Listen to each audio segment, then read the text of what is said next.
The following is a product of Grayson Publishing. Adam Coffey scored a fourth-quarter game-winning touchdown at Pottsboro on October 14th, 1988, which turned out to be the last time Howe has won there to this date. Tonight, the Bulldogs will try to snap a 7-game losing streak at Pottsboro and an 8-game overall streak to the Cardinals. Live from Jim Henderson Stadium in Pottsboro, it's Howe Bulldogs football time in Texas.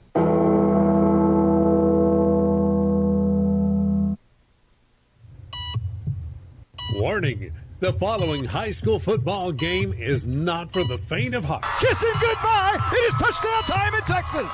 It's a Haley's Comet for the first time in his career. Please take all necessary precautions. Williams wide open, 20-10, kissing goodbye.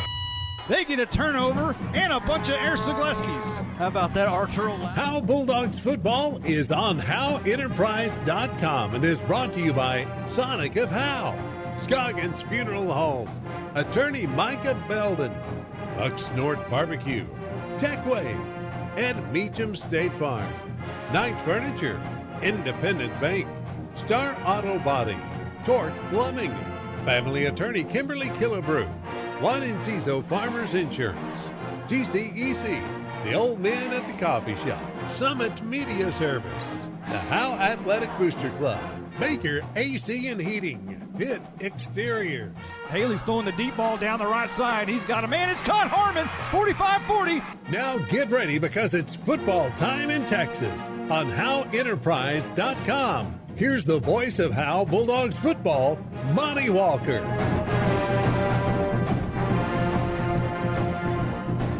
Well, good evening at Jim Henderson Stadium. We are live in Pottsboro. Justin White. And looks like a full moon across the way. We're on the west side of the stadium looking east. The Pottsboro Cardinals band is already out on the field doing their thing. It's homecoming, and when you have a season such as last year when you're 3-7, a lot of people circle you on their schedule for homecoming, and that's the case tonight for a really good Pottsboro team. Yeah, you're playing a Pottsboro team that is, I don't think there's any argument about it. They are the best team on your schedule so far. And, yeah, we're probably about the second, maybe the third time we've been Howe's been a homecoming opponent for a team, and Pottsboro is no different. Well, you will notice one thing different tonight. We do not have Caroline Slauson. She's at a concert. I guess her husband bought her tickets for her birthday for a concert, so we won't have Carolyn tonight. So you won't hear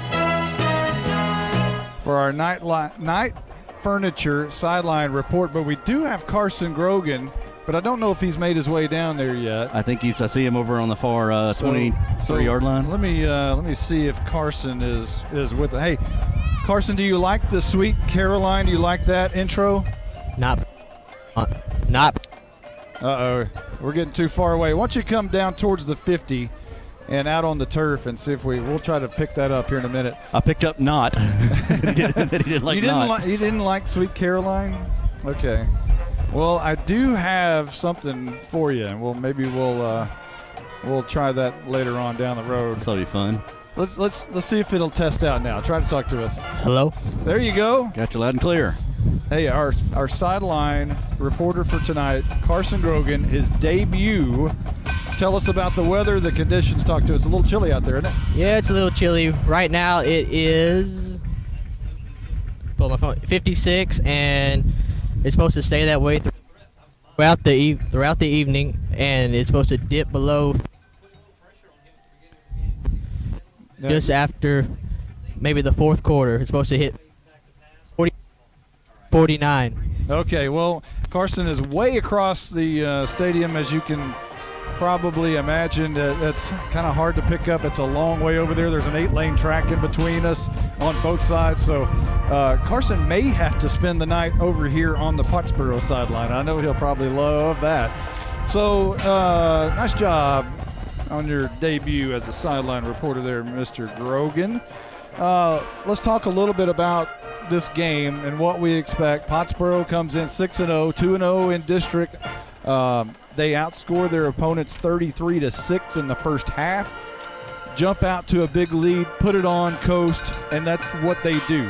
That's been their MO so far this season. So What's Howe got to do to counteract that? Well, I think one thing you can do is, as far as offensively, is try to maybe slow things down a little bit. Try to keep that offense on the sidelines for Pottsboro as long as you possibly can. And defensively, maybe try to – Bulldogs have been pretty good this season about getting some turnovers. I believe they have 17 turnovers this season so far. So be able to steal a couple extra possessions and then make some points out of that. All right, we're going to take a quick timeout. We've got the Senior Spotlight and the Coaches Show coming up right now. Monty, now that we're off the air, let's talk about something important. When's your birthday? That's an interesting question. It's in May. Did you know that Bucksnor Barbecue will give you a free birthday buffet? What? All you got to do is show your proof of age and get a free Bucksnor Barbecue buffet for your birthday. They'll even include the drink. Well, we're going to my parents for my birthday. Well, Bucksnor Barbecue will keep that offer 5 days before or 5 days after your actual birthday. Hey, I'll even go to Van Alstyne for that. Bucksnor Barbecue is located in downtown Van Alstyne. BucksnorBBQ.com. I'm attorney Micah Belden, and I will always be a Bulldog. I'm a proud graduate of Howe High School. The great leadership from our teachers and coaches helped me be able to become one of the few certified criminal law specialists in Texas. While I love the black and white, in trials, everything is not always that way. If you've been investigated, arrested, or charged with a crime in North Texas, you need to call me now at 903-744-4252 for a free consultation. I'm board certified by the Texas Board of Legal Specialization, Principal Office, Sherman, Texas. Welcome to the Howe Bulldogs Senior Spotlight, brought to you by Ed Meacham State Farm. Now let's join Monty Walker with this week's senior. All right, this week we're joined with Brian Flores. Have you gone to school here since elementary? I came here by towards the end of my 7th grade year. And where were you before? I went to McKinney. So when you're not on the practice field or the game field, what do you do? Mostly, I like to run a lot, so I'm running that, yeah. So Abby's, Gabriella's, or Polio's? Probably Gabriella's, yeah. So what's your favorite dish there? Ooh, I don't know. I love their steak, man. Yeah. Hey, with the shrimp, man, yeah. I don't know what it's called, but I know. Got a good one. All right, who's your favorite coach on the staff? Of course, Coach Jay, Yeah. What is it about Coach Jay? Well, he's always, believing in us and, pushing us and motivating us towards the next game. So who are your running buddies? Who are you with the most? Usually I hang out with Dylan Peacock. He's basically my best friend. All right, we'll talk to Dylan maybe next week. Other sports activities, I know you're cross country. Talk about that. Yeah, I'm running cross country and track and football, yeah. So cross country, how's that going? It's going pretty good, yeah. Just pretty good, yeah.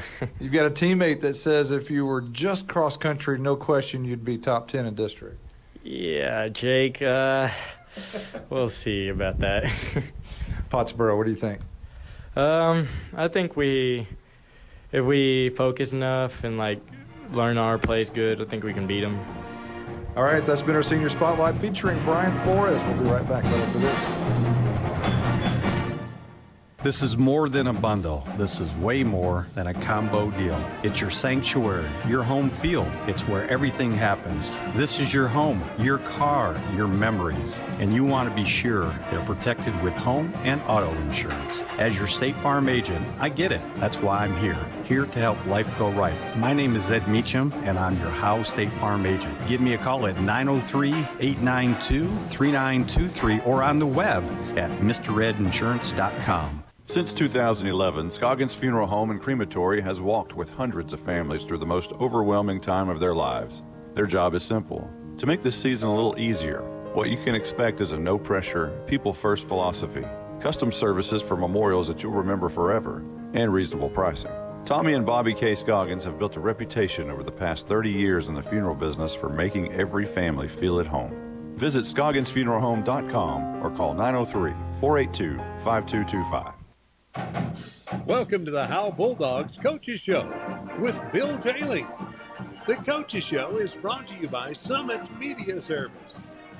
Now let's join Monty Walker with Bulldogs head coach Bill Jayling. Coach, last week Raines was a really good team that came in here, ran their read option perfectly, great athletes, just a good football team. Yeah, Reigns is a very good football team. I think they're going to surprise a lot of teams in district. They probably should have beat VA 2 weeks ago, and they got a lot of good athletes, and they got a lot of guys two-platooning, and they did a really good job. They played a really sound football game Friday night. We made some mistakes that, were tough to overcome, but, we live and learn from that one and move on to the next one. The enrollment advantage plays into this with Reigns and everybody else in the district. Howe being the 5th smallest school in Texas in 3A Division I. How does that translate on the field, and what are the disadvantages of that? It's a disadvantage because, we suit out 28. For example, this week with Pottsboro, I think they're shooting out almost 45. So, that's a huge disadvantage for us. I think we have 9 kids going both ways.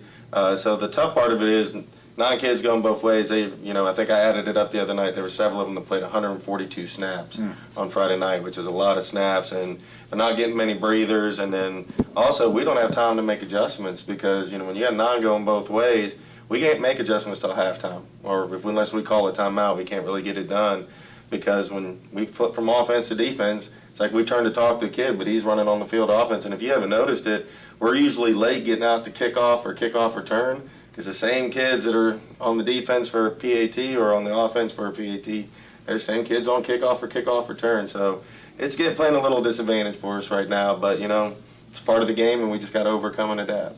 So one of those kids going both ways, getting a lot of snaps, Jalen Thornton, heavy workload on offense a week ago. Can he hold up? Yeah, I think he'll hold up. Jalen's a tough kid. He's been working hard. I think he'll be all right. He's carrying a heavy load on offense and a heavy load on defense. Some weeks he's playing safety, some weeks he's playing corner. So he's just one of our best athletes that we got to utilize in all aspects of the game. Matthew Bearden had probably his best game defensively a week ago. Some of those younger players seemed at midway through the season to be hitting their stride and figuring it out a little bit. Yeah, you can tell each week some of our younger kids are getting better and better, and some of the kids that haven't played football all 4 years are kind of getting their groove back in the game. And, when it clicks, and I'm just very impressed with the way they've adapted to the Friday night games and everything else. But, yeah, the young kids are definitely playing well. But I attribute that, again, to our senior class. We got a great senior class with good senior leadership that's helping those kids along the way, and not only on Friday nights, but in practice as well. We'll take a quick time out. We'll be right back right after this. Summit Media Service is a full-service photography and video production company, offering both land-based and aerial photography and videos, and a full suite of post-production services to the Texoma area. Thinking of a promotional video or a highlight reel? Perhaps some product training content? We can help for less than you might think. Come check us out on the web at www.summitmediaservice.com. Coach, you got a great Pottsboro team this week. They're even better than what they anticipated they would be. What have you seen on film? Pottsboro is very impressive on film. They're fast, they're big. They don't really do anything special offensively or anything special defensively. What they do, they do it very well. And they got a lot of athletes and a lot of depth. They're a very good football team, and we got a challenge ahead of us Friday night. But I tip my hat to Coach Poe. He's done a great job over there, and he's got a very good team this year that I think can make some noise in the playoffs when they make it there. Coach, how old were you in 1988? I was 12 years old. I was about that. I think I was 13. Unfortunately, that's the last time Howe won at Pottsboro 31 years ago. It's been 7 straight losses all during the Matt Poe era over there. What's it going to take to get the win in Pottsboro? It'll be your first trip over there. Yeah, it's going to be a tough environment Friday night. I believe it's their homecoming, so it's going to be a tough environment Friday night. One thing is our kids got to believe, number one, believe that we can go over there and make a noise. Number two, we got to play ball control, keep their offense off the field. We got to play assignment football and defense. Tackling is going to be big. Their running back and their quarterback are very good football players, so tackling is going to be really big on Friday night. But going into their atmosphere, the biggest thing I think we got going for us is I think they're probably overlooking us right now. They're probably already chalking up to a W, and sometimes when that happens, teams can sneak up on you on a Friday night. Noticed on the wall, a lot of your players have written goals for the season, and most of them say playoffs. This is not a must-win to reach that goal. What are the playoff scenarios? Yeah, this week's not a must-win for us to get in the playoffs. The next 2 games are very big for us. If we get a victory over Lone Oak, we're in the playoff picture. if we get a victory over Lone Oak and Commerce, we're pretty much in the playoffs. We'll be in there as either the 3 or 4 seed, depending on how other teams do in the district. But, this one's not a must-win, but you want to win every one you play. But the next 2 are really big for us, and we got to get those.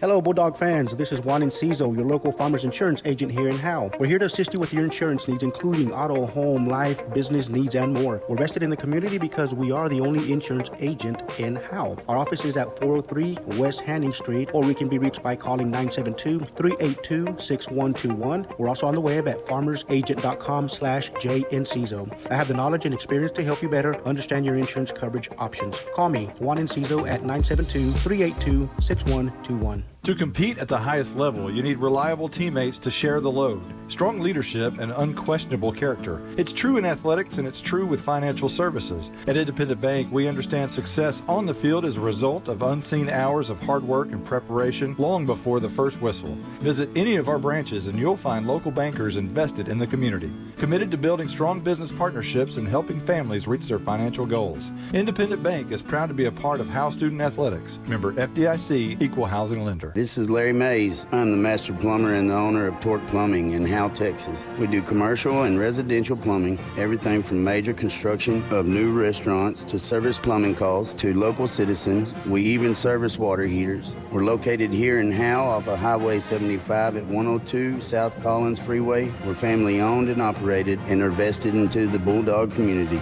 Give us a call at 903-532-0525. Mention this ad for free service calls. Attention Bulldog Nation. Come down to the Sonic in Howe for half-price shakes after 8. When the Bulldogs are home, they'll even stay open for you rough, tough Bulldogs until 11 p.m.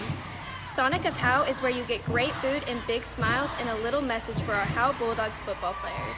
Go Bulldogs fight, Bulldogs win, win, win. This is how you Sonic. It's not just good, it's Sonic good.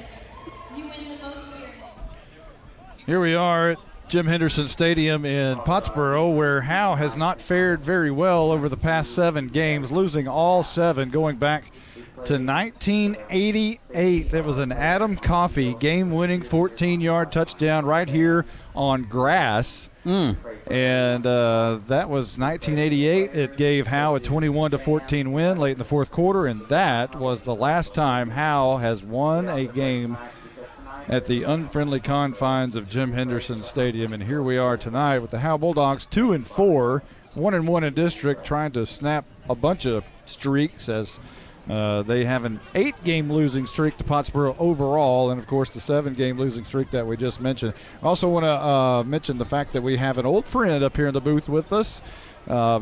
With the musical chairs of Caroline not being here, Carson Grogan on the sidelines. That brings out of retirement the Braz. Stephen Braswell with us tonight, and obviously Blake Burnett on stats, the Blizzard. So Pottsboro has been outstanding this season. They've started 6-0, 2-0 in district play. The Cardinals have scored 277 points. That's 46.2 per game. They've allowed 103 points, which is 17 points per game. So almost every game's been a blowout. In each game, the Cardinals have been able to set the game on cruise control after about 17 minutes of play, as they averaged 16 points in the first quarter and only allow 2.33 in the first quarter. The second quarter is just as impressive, scoring 17 and allowing 3.5. That equates to an average lead at the half for Pottsboro of 33-6. That's pretty amazing. Pottsboro relaxes in the second half, where they only outscore their opponents 14-11. The Cardinals are led by a powerful offensive line, and they have 3 seniors and 2 juniors across that line: Adrian De La Cruz, Hunter Fulton, Daniel Graham, Landon Simpson, and Riley Deaton. They set everything up for the quarterback, Braden Plyler, who makes everything go. He's 73 out of 105. Thrown 4 picks on the year, 1,129 yards and 15 touchdowns. He's also rushed 79 times for 463 yards. Plyler has thrown for at least 3 touchdowns in every game so far this season, with the exception of Gunner, where he threw 2. Their air game is enough to allow the run game to flourish with Cy Shope. He has 97 carries for 780 yards and 14 touchdowns. He's rushed for over 100 yards in each of the last 3 games and has averaged over 10 yards per carry during that span. Pottsboro has 4 players starting on both sides. Riley Deaton, Hunter Fulton, Jasek Hooker, and Cy Shope, whereas the Bulldogs have 8 or 9 going both ways. And, of course, the Cardinals are led by head coach Matt Poe in his 16th year at Pottsboro. He's accumulated a record of 121-40, 121 wins, 40 losses, with 6 district championships. He's 11-1 overall against Howe, with the only loss coming in 2010. That was at Bulldog Stadium, where Howe won 20-13. Howe's offense, let's talk about Howe for a minute. I'm done talking about Pottsboro. Let's talk about Howe for a minute. The offense is much more explosive. If you've been following, they're much more explosive this year than last and are able to score points much quicker than in the past. The Bulldogs have scored 174 points on the season. That equates to 29 per game, and have allowed 185 points. That's 31 per game. The Dogs' scoring output is much more spread out through the game, as they average an 8-6 advantage after the first quarter. However, the second quarter has been the Achilles heel for the Bulldogs, where they've allowed 63 points, which is 11 points on average, while only scoring 28, which is 5 points on average. So second quarter's got to be big with the Howe Bulldogs. If they're going to have a chance in this football game, it's got to be in the second quarter. They're going to have to turn those numbers around. The average first half score for Howe is a deficit of 3 points, 16-13. So that's not a good trend. Pottsboro loves scoring in the first half. They dominate it, and Howe does not do well in the first half. However, Howe does do well in the second half. They've been a second half team, and they've outscored their opponents in each of the third and fourth quarters, with the fourth being the best scoring of all. Howe's 98-80 scoring average in the second, or scoring advantage in the second half, gives them an average second half lead of 16-13. The Bulldogs are led by Jalen Thornton, who has 82 carries for 700 rushing yards. That's 8.5 per carry. 20 receptions for 216 yards. That's 10.8 yards per catch. Thornton, who averages 9 yards every time he touches the ball, also returns punts and kicks. His cousin Brandon Williams has rushed 200 yards on 42 carries in the last 4 games. It is through the air where Howe has turned from caterpillar to butterfly, if you will. Freshman quarterback Austin Haley has thrown for 879 yards in only 4 starts and averages 18.3 yards per completion. His favorite targets so far have been, other than Thornton, Jordan Jones, Stephen Waldrop, and Arturo Lauder, who have 10 catches each. The big play target, Colby Wyndon, who has 3 touchdowns on the season, and they all seem to be big plays. Every time Wyndon makes a big catch, it's always a big one. And Caden Harmon, when healthy, has been a big part of the offense as well in the rushing and receiving game. Howe's defense, led by J.C. Helpenstell with his 80 tackles. The biggest surprise of the year has been the play of Hunter Brousseau, who's playing football for the first time since junior high. Brousseau's 2 interceptions were both ran back to the house. Leighton Elvington leads Howe with 5 interceptions, and Howe is averaging 2 takeaways per game in 2019. District standing, Pottsboro leads the district 2-0, and then everybody bunched together. Raines, Van Alstyne, Commerce, and Howe all at 1-1. Lone Oak and Bonham have yet to win a district game. Bonham will play Raines. You would probably imagine Raines would win that one. Lone Oak will play Van Alstyne. You would imagine Van Alstyne would win that one. Commerce has the week off, and of course here we are, Howe and Pottsboro. Well, from all those stats you spit out there, I would say one thing I looked at is if Howe can stick around for at least the first half, at least maybe give them a fighting chance. Problem is, nobody stuck around for a half with Pottsboro. You got to control, like you mentioned earlier, you got to control the football. This is where, offenses like the slot T, wing T, those really come into play against teams like this that score. Because if you can control the football and keep it for 10, 12, 15 plays, 8, 9, 10 minutes, keep their offense off the field, that's what you want to do. And hopefully for the Howe Bulldogs, that's their game plan tonight, is to try to limit the time and exposure that Pottsboro has on the field. Yeah, that's what I was going to say. That's one thing, is limit their possessions. So the Pottsboro Cardinals about to make their way through the tunnel. Captains are on the field For Pottsboro, it will be Braden Plyler, along with Urza Fritz, Cy Shope, and the offensive tackle, Hunter Fulton. For Howe, J.C. Helpenstill, Leighton Elvington, Stephen Waldrop, and Jaron Ing will be the captains. And Carson Grogan's going to stick the mic in here, and we'll get the coin toss for you as soon as he's ready and as soon as they're ready to go down there.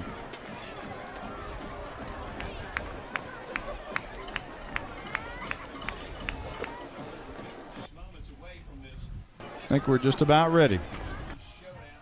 Good luck to you guys tonight. Y'all could get the football to us. It'll help us out a whole lot. So let's get through this and everybody have a good time and do a little football. So we got white here, we got Pottsboro in red. Since you're the visiting team, came all the way from Howe, Texas, we're going to let you call a coin toss, okay? That's J.C. Helpenstill. And I got a head. If I drop this, we'll do it again. I need your call. Calls heads. If I drop it, we do it again. It's tails. Pottsboro's won the toss. You want the ball. You want to receive the ball, and you want to kick the ball. You want to kick the ball. You want to kick to the clock. Okay, put your backs toward this. All right, there you have it, the coin toss. The Pottsboro Cardinals have won the toss, and they've elected to receive. They'll put their backs to the south end zone. Howe with the white jerseys will be on defense first, trying to defend the north end zone. So from our vantage point, Howe is going left to right, Pottsboro right to left. The Cardinals in all red tops, red bottoms, white helmets, where the Howe Bulldogs with their gray pants with the thick black stripe and the white jerseys and the black helmets tonight, as we're just about ready for our national anthem.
Raucous crowd in Pottsboro.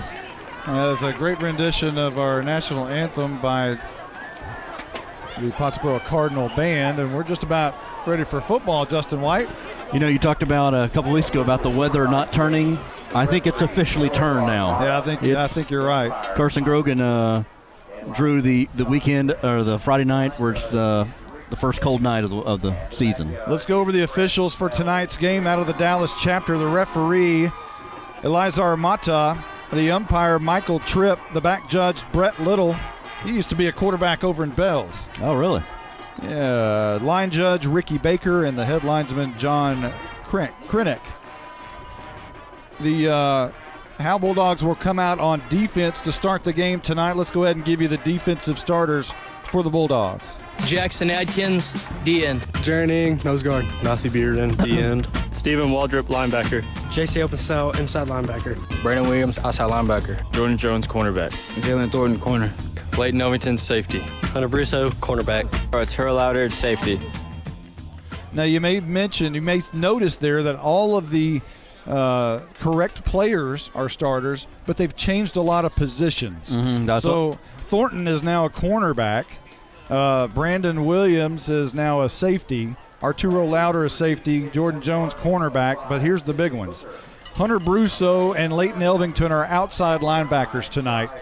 And they will go with 4 down linemen, a traditional 4-3 look for Howe.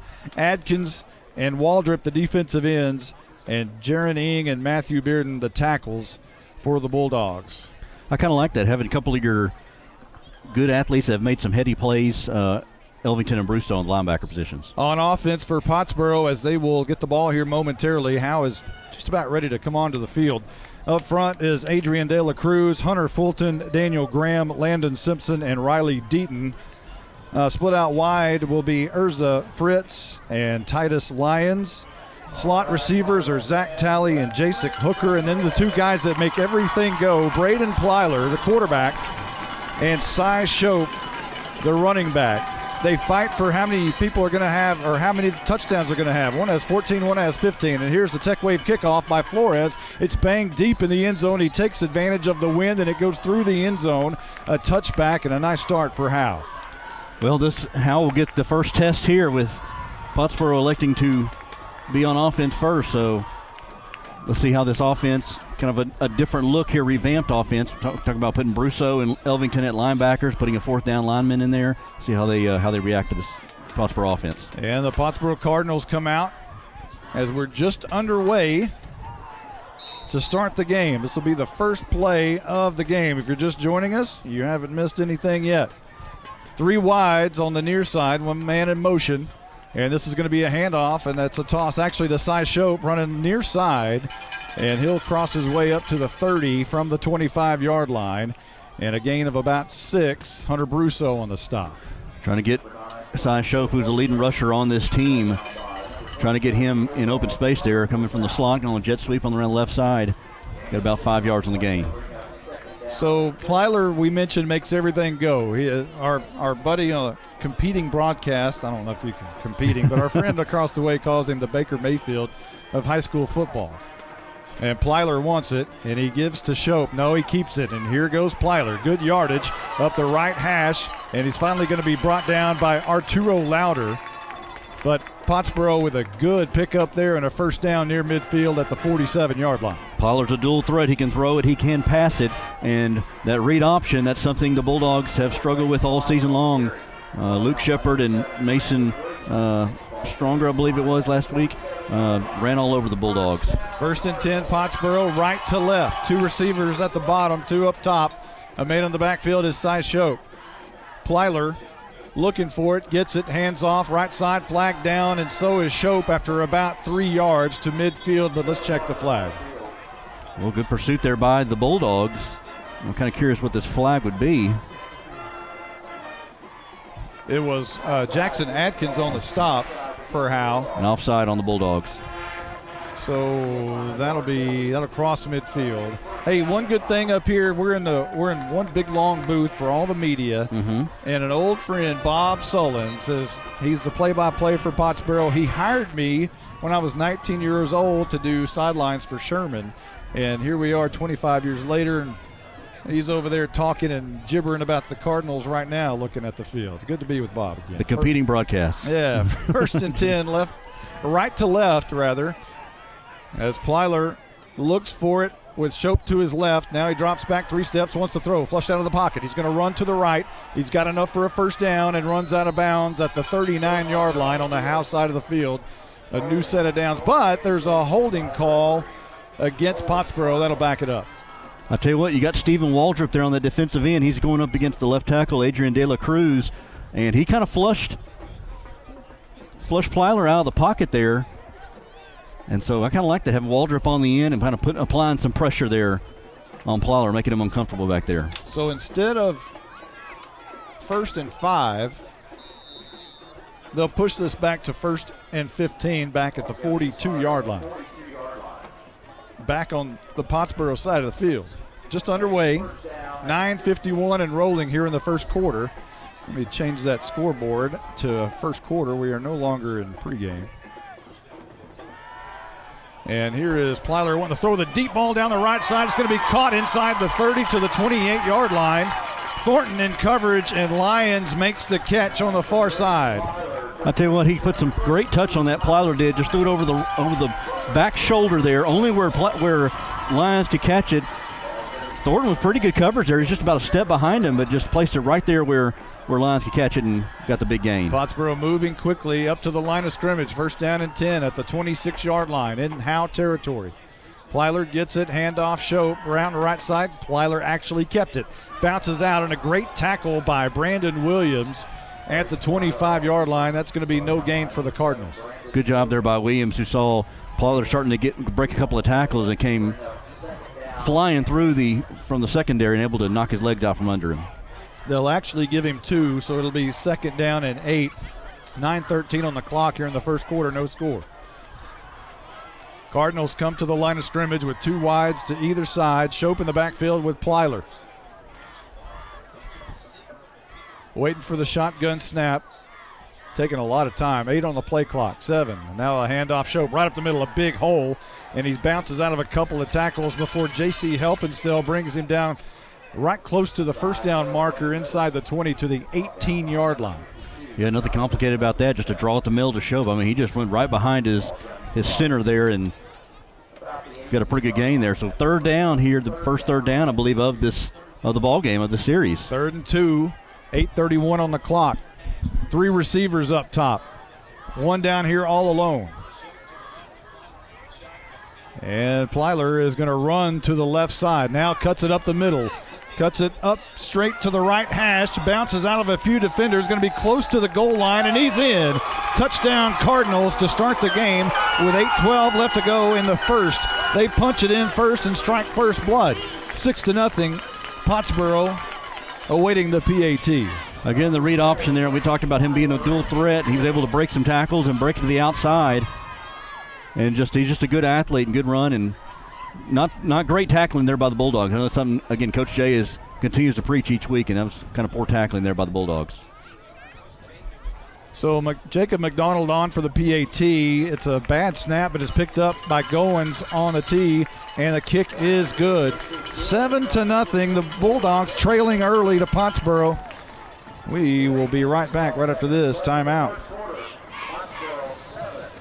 Hello, Bulldog fans. This is Juan Enciso, your local farmers insurance agent here in Howe. We're here to assist you with your insurance needs, including auto, home, life, business needs, and more. We're vested in the community because we are the only insurance agent in Howe. Our office is at 403 West Hanning Street, or we can be reached by calling 972-382-6121. We're also on the web at farmersagent.com/JEnciso. I have the knowledge and experience to help you better understand your insurance coverage options. Call me, Juan Enciso, at 972-382-6121. If you've ever been in an automobile accident, who do you trust for your needed repairs? Star Auto Body is Texoma's most trusted body shop, serving all of Grayson County and surrounding counties since 1992. Star Auto Body is locally owned and operated. Services include major collision repairs with or without insurance claims, minor cosmetic repairs, parts replacement, and refinishing. Choose Star Auto Body and Alignments in Howe, Texas, 903-532-5365. Star Auto Body of Howe, Texas. We're just about ready for the Tech Wave kickoff as Pottsboro has scored and capped off a 6-play, 75-yard drive. It was Braden Plyler on an 18-yard touchdown scamper on a read option to give us our 7-0 score after the McDonald PAT. Howe's getting ready to get the ball first. That's your hit exterior scoring drive recap. And this is Arturo Louder, who catches it at the 20, coming up the middle of the field, looking for room and breaks out. And now looks like the ball's on the turf. Pottsboro has the ball. A fumble on the field as Louder had it escape him. And Pottsboro has recovered at the Howe 38-yard line. Well, if there was one thing you absolutely cannot do tonight, it's turn the ball over. Especially after Pottsboro has just went down the field, scored on a touchdown, and then on the ensuing kickoff, Bulldogs turned the ball over there on the Pottsboro side of the field. Not a good situation.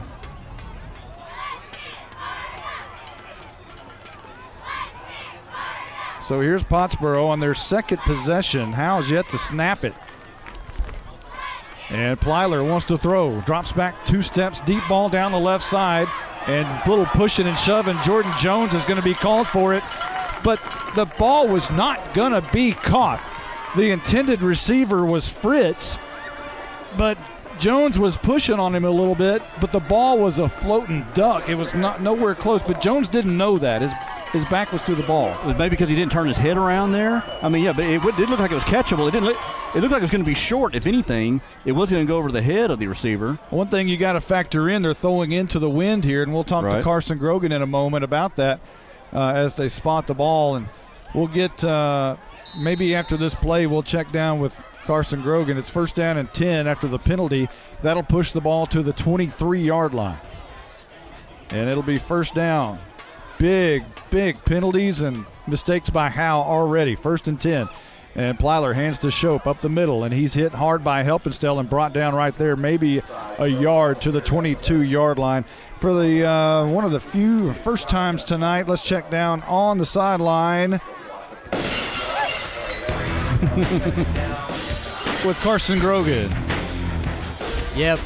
Yeah, Monty, so far the wind, I don't see it being a big factor. It was very windy before kickoff, but so far it's calmed down extremely.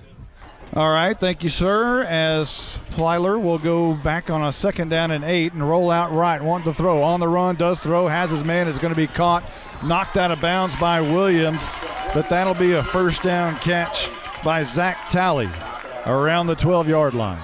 Just a sprint out there by Plyler and throw over to Talley, throw a bullet over to him, and Cardinals are going to try to go faster after the 1st down. Plyler in the gun's going to hand off to Shope over left tackle. A lot of room on his way to score, and he's in.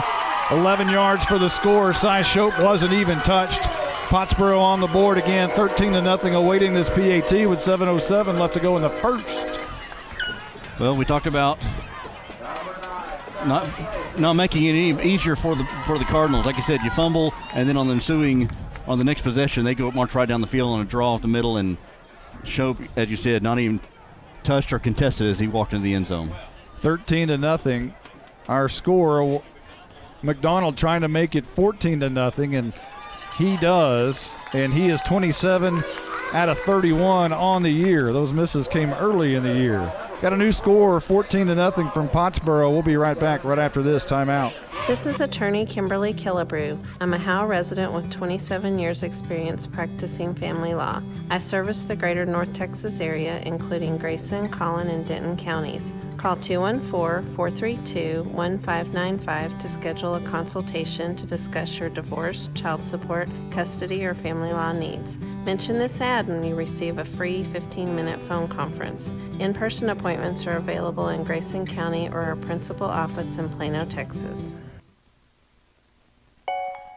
At Grayson Cullen Electric Cooperative, GCEC, we have been around for over 80 years and are governed by 7 principles: open and voluntary membership, democratic member control, members' economic participation, autonomy and independence, education, training, and information, cooperation among cooperatives, and concern for community. One of our communities is Howe, Texas, and GCEC is proud to support the Howe Bulldogs. We're ready for our Tech Wave kickoff, as Pottsboro has scored again, 14-0. This one, an 11-yard touchdown by Cy Shope, caps off a 2-play 38-yard drive for the Cardinals. That's your hit exterior scoring drive recap. And here's Jones, who makes a center field catch, sliding at the 34-yard line. And Howe will get the snap one here. Well, it's not good when I know we talked about what that turnover there is. You're down 14 points and you haven't even snapped the ball. You haven't even got to put a play in. And Howe's at their own 34. Let's go over the starting offense for the Bulldogs real quick. We'll do that after this play as they're coming out on the field. And Howe lining up with Haley under center. 2 receivers to the left, 2 men in the backfield, I formation, toss left side. Thornton trying to bounce it out left. He's going to lose a couple of yards back to the 32-yard line. And let's give you the starting offense for the Bulldogs. Journeying, left tackle. Jackson Adkins, guard. Colby Lappin, center. JC Helpenstell, guard. Brantley Flynn, left tackle. Colby Wyndham, receiver. Stephen Waldrop, tight end. Arturo Louder, slot receiver. Brandon Williams, fullback. Jalen Thornton, running back. Austin Haley, quarterback. Pottsboro jumps off sides. Haley took advantage of it. Threw the deep ball down for Arturo Louder down the left side of the field. He made the catch, and Howe is in Pottsboro side of the field at the 21-yard line. Is that right? 22. Yeah, and I believe that may have been Wyndon who was streaking down the sideline. Was it Wyndon? Yes, but Big play Wyndon. Haley, who's been doing that all season long, gets a free play, gets the defense jump off sides, and hits Wyndon down the field. 6:30 on the clock. It's moving, and so is Howe on their second play. And Haley goes to the gun. 2 receivers to either side. Now he steps up a little bit. Now looks to the side. Wants the call from offensive coordinator Nate Lynch. Now he steps back again in shotgun. Sends a man in motion, and that's Thornton from left to right. And now he's going to want the screen pass, and he is going to be overthrown and hit hard by Shope as the ball was thrown out in front of him a little bit. Not a great pass on the screen pass, incomplete. However, the clock is still rolling. Well, it's probably a – why is the clock still rolling? Still it's going. The clock should be stopped. Now it finally stops at 5:50. About 7 seconds ran off the clock. It's second down and 10 as Haley will now attempt to go under center, or maybe he's just looking at the side, and he does. Goes back in shotgun formation. Barking with Williams to his right, now wants to throw. Flushed out of the pocket, rolling left, now steps up. He's going to run, and he slides down about the line of scrimmage. As he gets back to around the 23, it'll be 3rd and 10. A smart move by the freshman. Good. The thing about Haley is he's a pretty good thrower, pretty accurate, but he's not Mr. Fleet of foot. He's not going to do a lot of quarterback reads, and so good job by him just to avoid a little bit of pressure and just get about a yard gain there. Still be a 3rd and long, but it's better than 3rd and 8, better than 3rd and 15 if he would have got that sack. So Howe trying to answer back after allowing 14 points before they got to snap the ball. Left to right go the Bulldogs in white tops, gray pants with the thick black stripe. Man in motion is Thornton. On the jet sweep, they give it to him, and he's going to run around the outside. Trapped in jail, brought down maybe at the line of scrimmage. 4th down coming up from the 24-yard line. Well, if there's one guy on the Howe Bulldog team that you're going to have to get going that makes this offense move, unless you've lived under a rock and not paid attention to Howe football here, is Jalen Thornton and trying to get him going. And the Cardinals know that on the scouting report, and they were able to sniff him out on that jet sweep around the left side. 39-yard field goal attempt by Kevin Flores. Austin Haley to hold. And the kick with the wind is a low line driver, and that one is good. Right. 39, 3 yards shy of the school record. 4:26 on the clock, and Howe is on the board, 14-3. We'll be right back right after this timeout. Monty, now that we're off the air, let's talk about something important. When's your birthday? That's an interesting question. It's in May. Did you know that Bucksnor Barbecue will give you a free birthday buffet? What? All you got to do is show your proof of age and get a free Bucksnor Barbecue buffet for your birthday. They'll even include the drink. Well, we're going to my parents for my birthday. Well, Bucksnor Barbecue will keep that offer 5 days before or 5 days after your actual birthday. Hey, I'll even go to Van Alstyne for that. Bucksnor Barbecue is located in downtown Van Alstyne. BucksnorBBQ.com. I'm attorney Micah Belden, and I will always be a Bulldog. I'm a proud graduate of Howe High School. The great leadership from our teachers and coaches helped me be able to become one of the few certified criminal law specialists in Texas. While I love the black and white, in trials, everything is not always that way. If you've been investigated, arrested, or charged with a crime in North Texas, you need to call me now at 903-744-4252 for a free consultation. I'm board certified by the Texas Board of Legal Specialization, Principal Office, Sherman, Texas.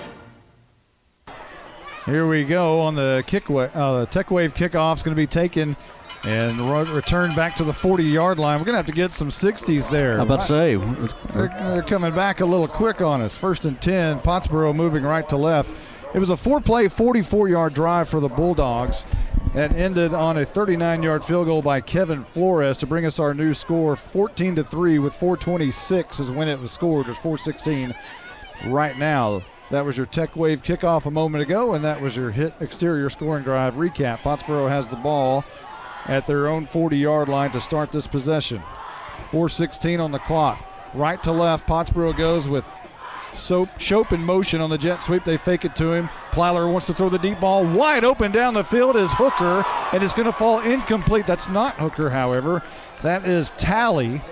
He was wide open. The ball was underthrown just a little bit. Talley had to go back. He got both hands on it, couldn't haul it in.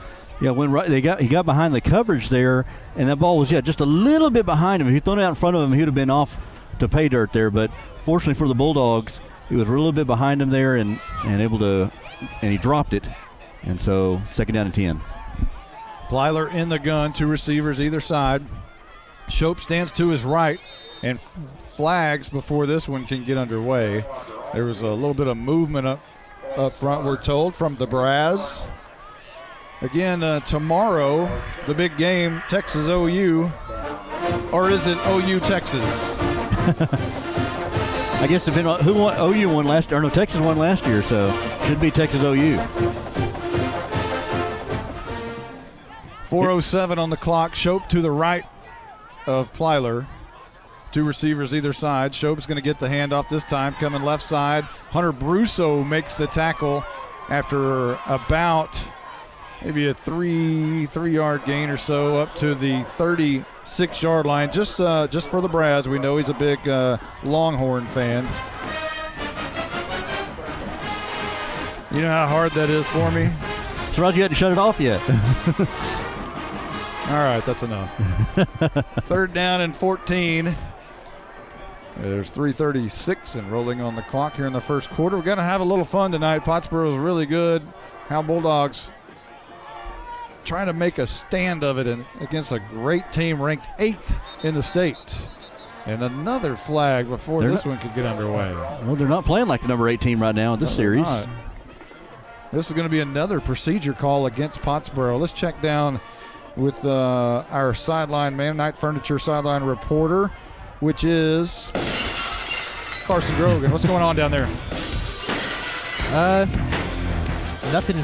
Nothing really super exciting yet, but you can tell the Pottsboro Cardinals are confident just by the way their sideline acts and the way they're pacing here.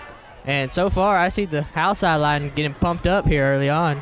3:21 on the clock, and here is a screen pass and a great play by Leighton Elvington. It was a screen to Shope. As soon as he caught it, he was knocked down. And it's punt time for the Cardinals. Good read there by Elvington from linebacker. He saw that thing developing and came over there from the far side and able to knock his legs out from under him on a 3rd and long, too. So Bulldogs defense able to force a punt here on this one. 2:55 on the clock. And back to punt, I believe, will be Plyler. And to receive, Jalen Thornton and Arturo Louder. 2:41 on the clock. It's moving. The snap is back from Lions, and the punt is a high, wobbly kick, not very long. Going to bounce at about midfield and take a hop back towards Pottsboro and be dead at the 48. And Howe will have the ball at the Pottsboro 48-yard line. Well, the last possession they got a field goal, which I was okay with that. That, you know, get some points on the board, and then your defense comes out and gets the Pottsboro offense look a little bit stagnant, not able to get out from out of its own way, and now you get a punt that'll be on the House side of the ball here on the field, and so they got good field position at the Pottsboro 48. They'll come out with Waldrop, Louder, and Williams. Split out wide to the near side. Man in motion to Thornton. Screen pass back to him again. A high throw, but he brings it in one-handed with the right hand and is going to have good yardage inside the 40 to about the 39. About a 9-yard gain on the screen pass to Thornton. They tried that earlier and it was incomplete, but good blocking there on the outside. Looked like Waldrop was on the outside blocking for him there.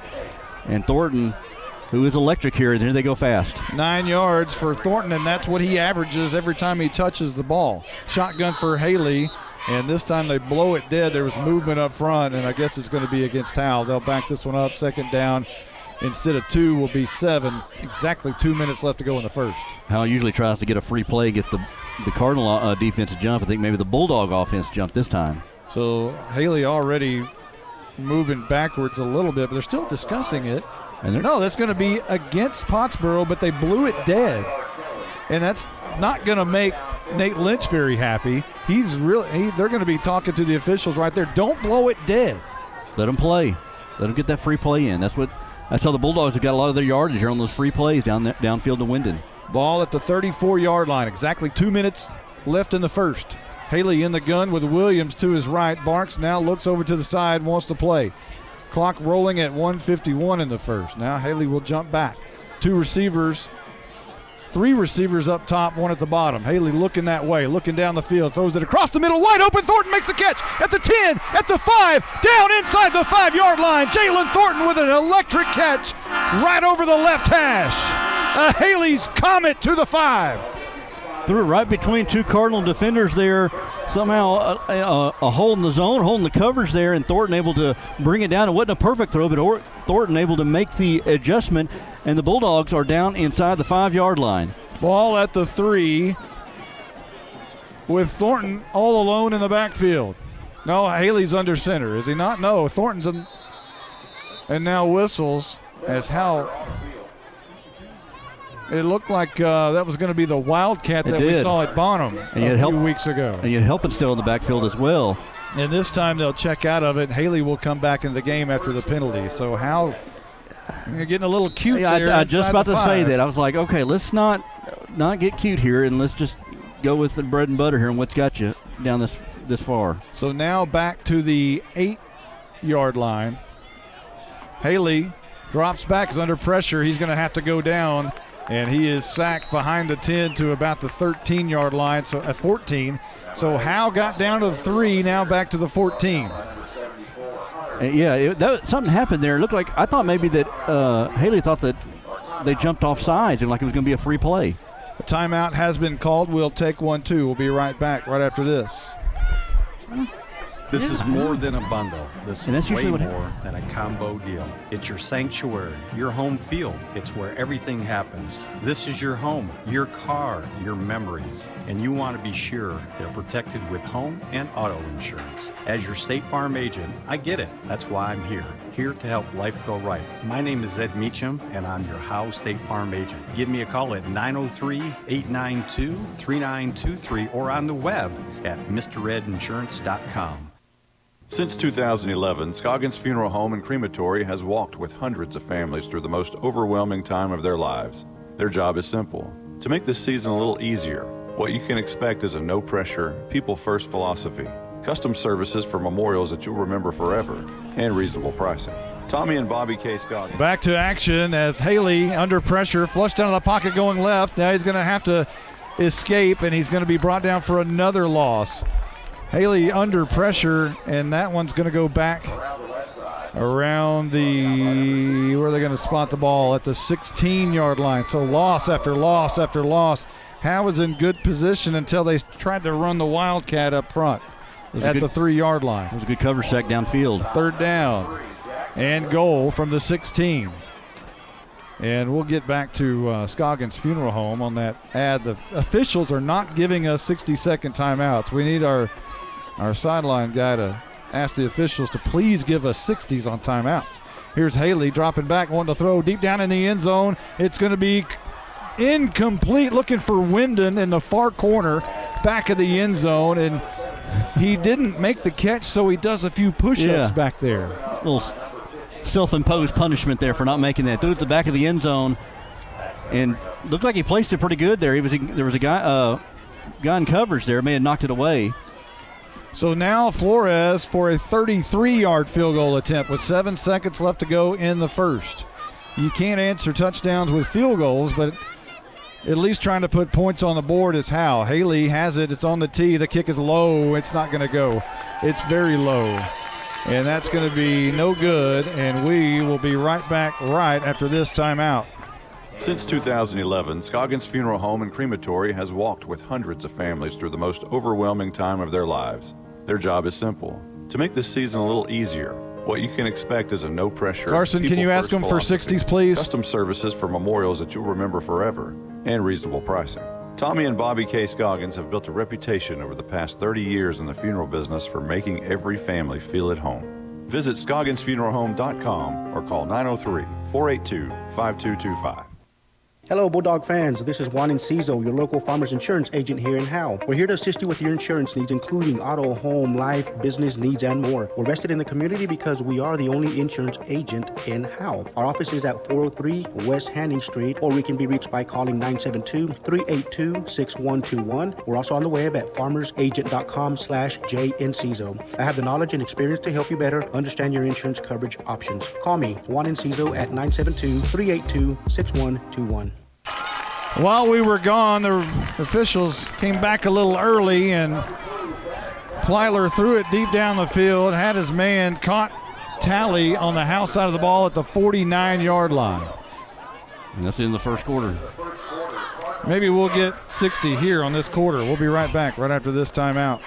To compete at the highest level, you need reliable teammates to share the load, strong leadership, and unquestionable character. It's true in athletics, and it's true with financial services. At Independent Bank, we understand success on the field is a result of unseen hours of hard work and preparation long before the first whistle. Visit any of our branches, and you'll find local bankers invested in the community, committed to building strong business partnerships and helping families reach their financial goals. Independent Bank is proud to be a part of Howe Student Athletics. Member FDIC, Equal Housing Lender. This is Larry Mays. I'm the master plumber and the owner of Torque Plumbing in Howe, Texas. We do commercial and residential plumbing, everything from major construction of new restaurants to service plumbing calls to local citizens. We even service water heaters. We're located here in Howe off of Highway 75 at 102 South Collins Freeway. We're family owned and operated and are vested into the Bulldog community. Give us a call at 903-532-0525. Mention this ad for free service calls. Now we're back to action, and we didn't miss anything. How about that? Plyler will stand in the gun, which is just shy of midfield, ball at the 44-yard line on the Howe side. They'll switch sides now, and Pottsboro moves left to right, and they're all red tops and bottoms, white helmets, with the Arizona Cardinal look, just like on your screen. Plyler with Shope standing to his right, 1st and 10, looks down the field, all covered up, and a high catch.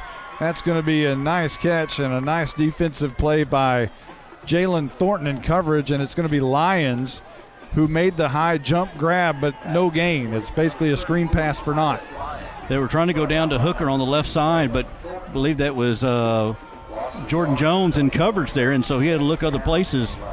Plyler did, and able to find a receiver, just kind of dumped it off, but no hardly a gain on there. They'll give him a yard.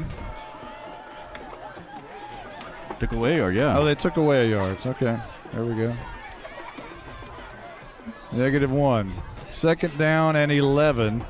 As Plyler's going to run it over right side, looking for a block from Shope, gets it 40. He's got the 30, being chased down by Brusso and slung down hard by Brusso at the 15-yard line. That was just a quarterback design run. As soon as he got it, he went around that right side. And the right tackle there, able to seal off and able to go down into the red zone here on a long run. He's a threat on the ground and through the air. 28 yards on the run for Plyler. 11:06 on the clock. Here's a handoff to Shope around the right side. He's got a big lane before he's tackled by Leighton Elvington inside the 10 to the 6-yard line. And they are moving quickly. The Pottsboro Cardinals chewing up yards in a hurry. Here they go again. Up to the line of scrimmage with 10:56 remaining in the second quarter. Plyler, handoff, Shope, left side, looking for a lane. In a lane, walk the dog. Touchdown, Pottsboro. 6 yards for Cy Shope, and they bump it on up to 20-3 with 10:47 remaining in the second quarter, awaiting this PAT. Well, man, how would you like to have been down the 3-yard line with the Bulldogs, and instead you go backwards, miss the field goal, Pottsboro gets the ball, and then marches it down the field. You're 3 yards away from making this a 4-point ball game. McDonald on for the PAT. Goins to hold. Lions to snap. All of it is good. 21-3, our new score at Jim Henderson Stadium. We'll be back right after this timeout. Attention Bulldog Nation. Come down to the Sonic and Howe for half-price shakes after 8. When the Bulldogs are home, they'll even stay open for you rough, tough Bulldogs until 11 p.m. Sonic of Howe is where you get great food and big smiles and a little message for our Howe Bulldogs football players. Go Bulldogs fight, Bulldogs win, win, win. This is how you Sonic. It's not just good, it's Sonic good. If you've ever been in an automobile accident, who do you trust for your needed repairs? Star Auto Body is Texoma's most trusted body shop, serving all of Grayson County and surrounding counties since 1992. Star Auto Body is locally owned and operated, Services include major collision repairs with or without insurance claims, minor cosmetic repairs, parts replacement, and refinishing. Choose Star Auto Body and Alignments in Howe, Texas, 903-532-5365. Star Auto Body of Howe, Texas. Here's your Tech Wave kickoff. Almost. He's still teeing it up. Let's give you your hit exterior scoring drive recap. It was 5 plays, 80 yards for Pottsboro. And it was a 6-yard touchdown by Cy Shope to get us to 21-3, our new score here at Jim Henderson Stadium. And here's the Tech Wave kickoff, going to be taken by Thornton at the 5-yard line. Around the right hash, now down the right side. He's going to be slung down inside the 30 to the 26-yard line, and that's where Howe will start. Well, this Bulldog offense has shown that they can move the ball down the field. Problem is, when they get kind of deeper into the red zone, the Cardinal defense has been able to step up when it needs to and kind of tighten the screws. And so Bulldog's got to figure out a way to punch this thing in and can't go by field goals or penalties or turnovers. Need points, no penalties, and no turnovers. Reduce turnovers. 1st and 10, right to left, 10:40 on the clock here in the second quarter. Leighton Elvington, a slot receiver on the near side. First time we've seen that. And this is going to be Haley handing it off up the middle, and that's Thornton. A lot of room up to the 40, up to the nearly the 40-yard line, and that's Brandon Williams actually on the carry, and Williams was shot out of a cannon. So they'll do that. They'll get an I formation, get Williams at fullback, Thornton at running back, and they'll just give a quick fullback dive there to Williams, and just before anybody can ever figure out what's going on, he's already to the second level. Jason Hooker on the stop for the Cardinals, 10:21 on the clock here in the second. Pottsboro leads 21-3. Right to left goes the Howe Bulldogs. White tops, gray bottoms, black helmets, thick black stripe down the side. This is going to be a handoff again, same play. Brandon Williams fighting, escaping, getting near midfield, and right there at midfield. A nice run of about 6-7 yards for Williams on the quick hitter. Seems like Williams is running with a little bit more purpose, a little bit more power here this game. Not that he hadn't run before, but just something a little bit different about him tonight. Linebacker Austin Cates brings down Williams finally, but after 7 yards, 2nd down and 3, a long 3 for the Bulldogs. Under 10 minutes at 9:40, and the Bulldogs come back to the line. Moving towards the north end zone with the wind in their face. It's run the football time for the Howe Bulldogs. I formation, Haley under center, and he's going to toss right side. That's Jalen Thornton, and he gets back to the line of scrimmage before he's knocked down there, and it'll be 3rd and 3. They've had some pretty good success about using that pitch and getting Thornton out there in space, but good job there by the Cardinals, number 54, Silas Barr, able to make the tackle. Along with Cy Shope playing safety. 3rd down and 3, a long 3. Big play here for the Bulldogs early. Arturo Louder will check in for Leighton Elvington. He's in the slot. Wyndon down here at the bottom. Haley in shotgun. Now they look over to the side. It's Louder, Thornton, and Wyndon at the bottom. And Waldrop up top. 3rd down and 3. Haley wants to throw. He's under pressure, and he's sacked back at the 41-yard line. 68, Riley Deaton came around and unblocked right there and almost took the head off of Haley. So a lot of pressure on Haley tonight. That sets up a punt situation on a 4th down and 11, back deep at their own 42-yard line. Well, you're moving the ball there for a few plays. But 3rd down, it seems they start to stall a little bit. And so now you got to put this defense back on the field. So Thornton, who does it all, run, receive, tackle, punt return, kick return. Now he's going to punt. 7:59 on the clock. Low snap, he digs it out. Nice job by Thornton to play 3rd base, and a fair catch is called for at the 32-yard line. And calling for the fair catch there for Pottsboro is Tyler Ferris, and the Cardinals will start at their own 32. Well, one thing the Bulldogs probably would like to try to do is try to hang around here for at least a half. You know, the first half has been a big hitter for the Cardinals. So this is kind of an important defensive possession here for the Bulldogs. Well, you know, if you're Howe and you're the coaching staff, you're saying, I don't want to hang around for just a half. I want to win the game. Yes. But you've got to stop making turnovers and mistakes, and you've got to capitalize. You've shown that you can move the ball. You just got to do it consistently. And here's Plyler. He can move the ball. Deep down the field, right side, looking for Lyons, and it's going in and out of his hands. Pretty good coverage on the near side, but Lyons had a chance to catch that football, didn't do it. Falls incomplete as Thornton was in coverage, 7:45 on the clock. Yeah, Thornton was right there with him there, and that was a good throw there by Plyler. Threw that kind of off balance there, off one leg, and put some pretty good air on there, but Thornton was right there to able to knock it away. 2nd down and 10 coming up for the Cardinals, moving to the south end zone. Now they have the wind at their back here, and Carson Grogan said it wasn't prevalent, but the flags are still blowing pretty good. Plyler with Shope to his right, and Plyler's just going to keep it, looking for a block, and he's brought down pretty hard after maybe 2 or 3 yards. Helpenstell again. Anytime somebody's knocked down hard, usually it's Helpenstell. Yeah, usually he's on the giving end of that hard knockdown. You know, leading tackler on this team. You think about great players in Howe history defensively, and you know, Helpenstell's probably, his name is probably going to be mentioned with the Thomas Troxtels and the Jay Normans and those kind of players. Helpenstell, just an outstanding. Tanner Hartsfield, those are outstanding defenders in Howe history. 3rd down and 8 coming up.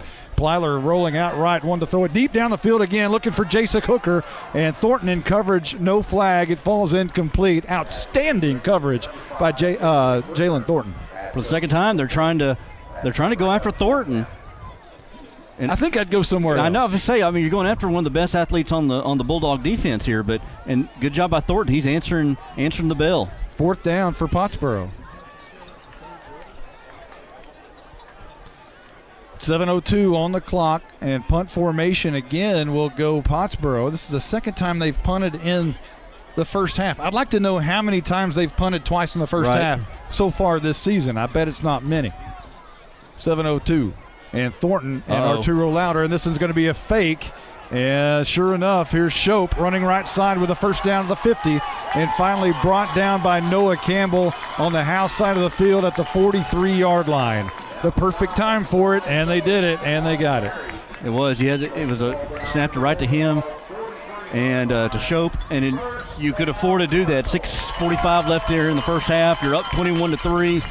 If you didn't get it, you just let your defense go out there and stop the Bulldog offense, and they were able to answer the call there and get the first down and stay alive here on this drive. 6:33, and Pottsboro with a fresh set of downs, left to right. Plyler about 4 yards deep in shotgun. Now he wants to throw. Sets up in the pocket, rolls out left, being chased down by Matthew Bearden, and he's going to run for at least 7 yards before he steps out of bounds, shy of the first down marker near the 37-yard line. There were some flags there after the play there. Plyler going out of bounds. I don't know, maybe it was a late hit on the Bulldogs maybe. Helpenstell was the one who escorted him out of bounds, but then I saw... Let's check down with our sideline reporter. Carson Grogan, did you see anything on that? I saw some late activity on the sideline, but I'm not sure who they threw the flat. Oh, they threw it on Howe. No, they threw it on Pottsboro. I think it's offsetting. I think they threw one on each. Did I see that wrong? He pointed towards Howe, and then he pointed towards Pottsboro. Was it offsetting, or did he just mess it up? I saw him point towards Pottsboro. You said you saw him point toward Howe. He pointed towards Howe first, and then Pottsboro. But now it looks like he just messed up. He did this, and then he went like this. and you can't see me, so I describe it again. So it's going to be a personal foul against Pottsboro. And they're going to move it back.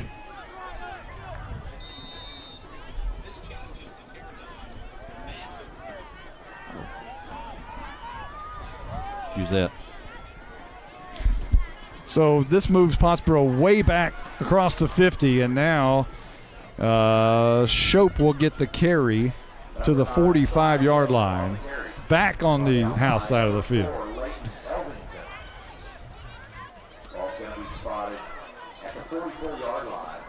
All right, so after all that, 3rd and long. So Plyler is out of the game.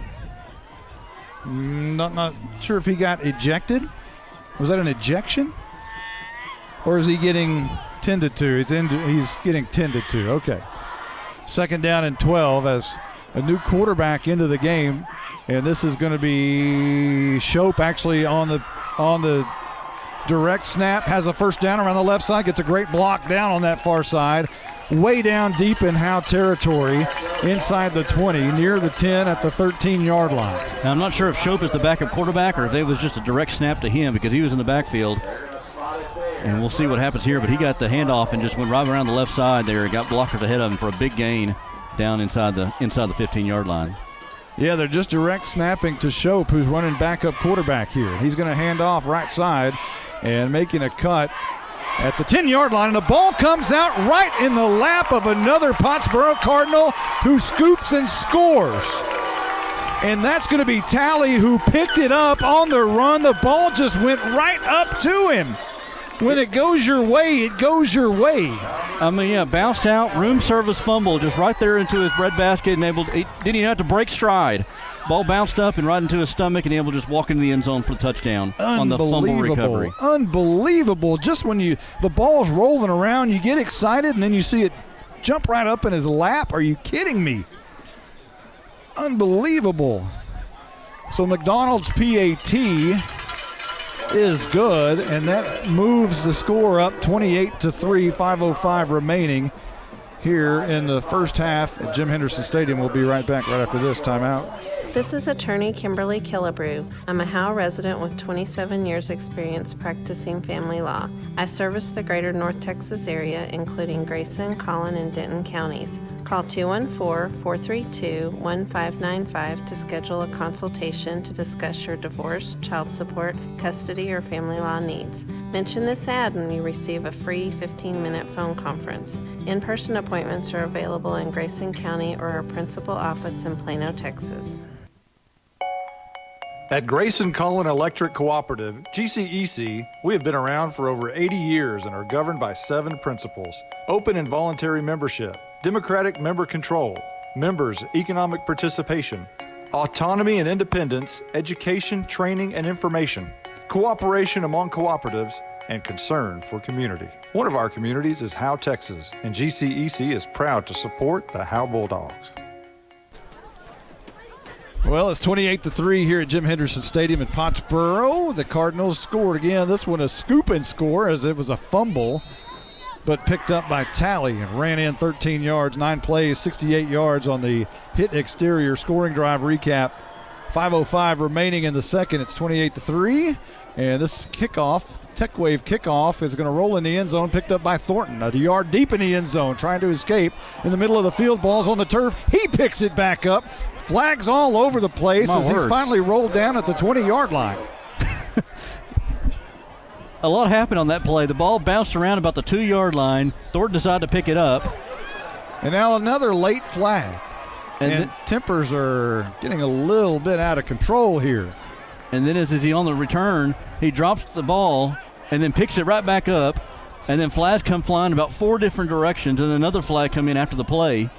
And you know, it was like this last year, if you remember, Monty. It got a little chippy during this game last season. It looks like it's picking up where it left off. One thing that there's 5 flags laying on the field.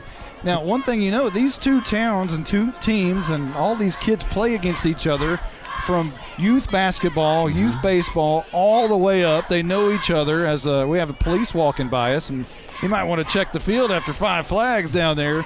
Man alive. You conduct an investigation down there. I mean, and you have to sort all this out right now. The officials are at the 20-yard line conferring and trying to sort this out. I don't know that I've ever had the police walk by me in the booth like this. You got scared real quick here. You got nervous. What did we do wrong? So the officials are still kind of sorting it out. A timeout's been called. Interesting, Monty, on that during the commercial break here. Braden Plyler, we talked about, went on with injury. He was on the, I guess their little makeshift table here getting some treatment. And we're not sure what's going on with him. Don't want to speculate, but kind of curious to see if he will be back in at the next offensive possession for Pottsboro. It looks like a lower leg injury, guys. All right, lower leg, says our sideline. I want to say spot or Carson Grogan because it just blah, but it's sideline. Night Furniture sideline reporter Carson Grogan tonight. I'm trying to sort all the. I'm hearing. There's all sorts of signals going on from the official here. So, offsetting penalties is what we hear. But Pottsboro is backing up. And now it looks like the ball is going to be placed at the 35-yard line. So an extra penalty for Pottsboro. So maybe it was offsetting and then Pottsboro got an extra one. So in any way, Howe will have the ball at their own 35-yard line, 4:52 on the clock here in the second quarter. It has a 15-yard penalty, so the personal foul variety. Howe is really needing to put some points on the board here. And remember, Pottsboro, their average score at half is 33. What do we say, to 2? 33 to 2? No, 33 to 6. 33 to 6. So here we are. Right, they're about there, too. 28 to 3. Howe needs some points on the board. Stay in this football game at the half. Make it a game at the half, and then you're a second-half team, and you just never know. Make the adjustments there in the locker room. Ball at the 35. Man goes in motion. Thornton out of the backfield, looking downfield. Haley throws it, and it's going to be incomplete. Looking for Arturo Louder, and threw it a little high. The closest was the defender in the area, which was the safety, Connor Pilkington. Well, it had Louder, it had Wyndon in the area as well, and looked like he wanted to go to Thornton on the bubble screen maybe, but then tried to go to Louder and overshot him. Our spotter, the Braz, it might have been tipped at the line of scrimmage, which made that look the way it did. 4:41 on the clock, second down and 10, with Haley in the backfield along with Waldrop. Thornton behind him. A man comes out of the backfield. And this is going to be a handoff to Thornton. Bounces it out, trying to shake a defender. Jasek Hooker with a great stop, who makes a great tackle at the 30-yard line for a loss of about 4 on Jalen Thornton. And actually, I think that was Williams who got the handoff there. And, yeah, Hooker able to get him by the ankles there before he could get going and able to hold on to dear life until the rest of the Cardinals able to bring him down at the 30-yard line. So 3rd and long now for the Bulldogs. It looked like Williams was going to be able to juke him, but Hooker said no. 3rd down and long, 3rd and 15 for Howe from their own 30-yard line, moving right to left into the teeth of the wind. And Haley will drop back in the gun on 3rd and long. One man in the backfield. And Haley wants to throw the screen pass, batted away, and it hits the ground, thankfully. It was going to look like it was Deaton, Riley Deaton, who got his big paw up there and knocked it away, and it's 4th down and 15 from your own 30, and obviously punt time for Howe. Dealing coming from the right side of that line and able to get his big mitt there. He'd be coming from the left side, coming from the right side. He's coming from different ways, putting him in different spots there on the line.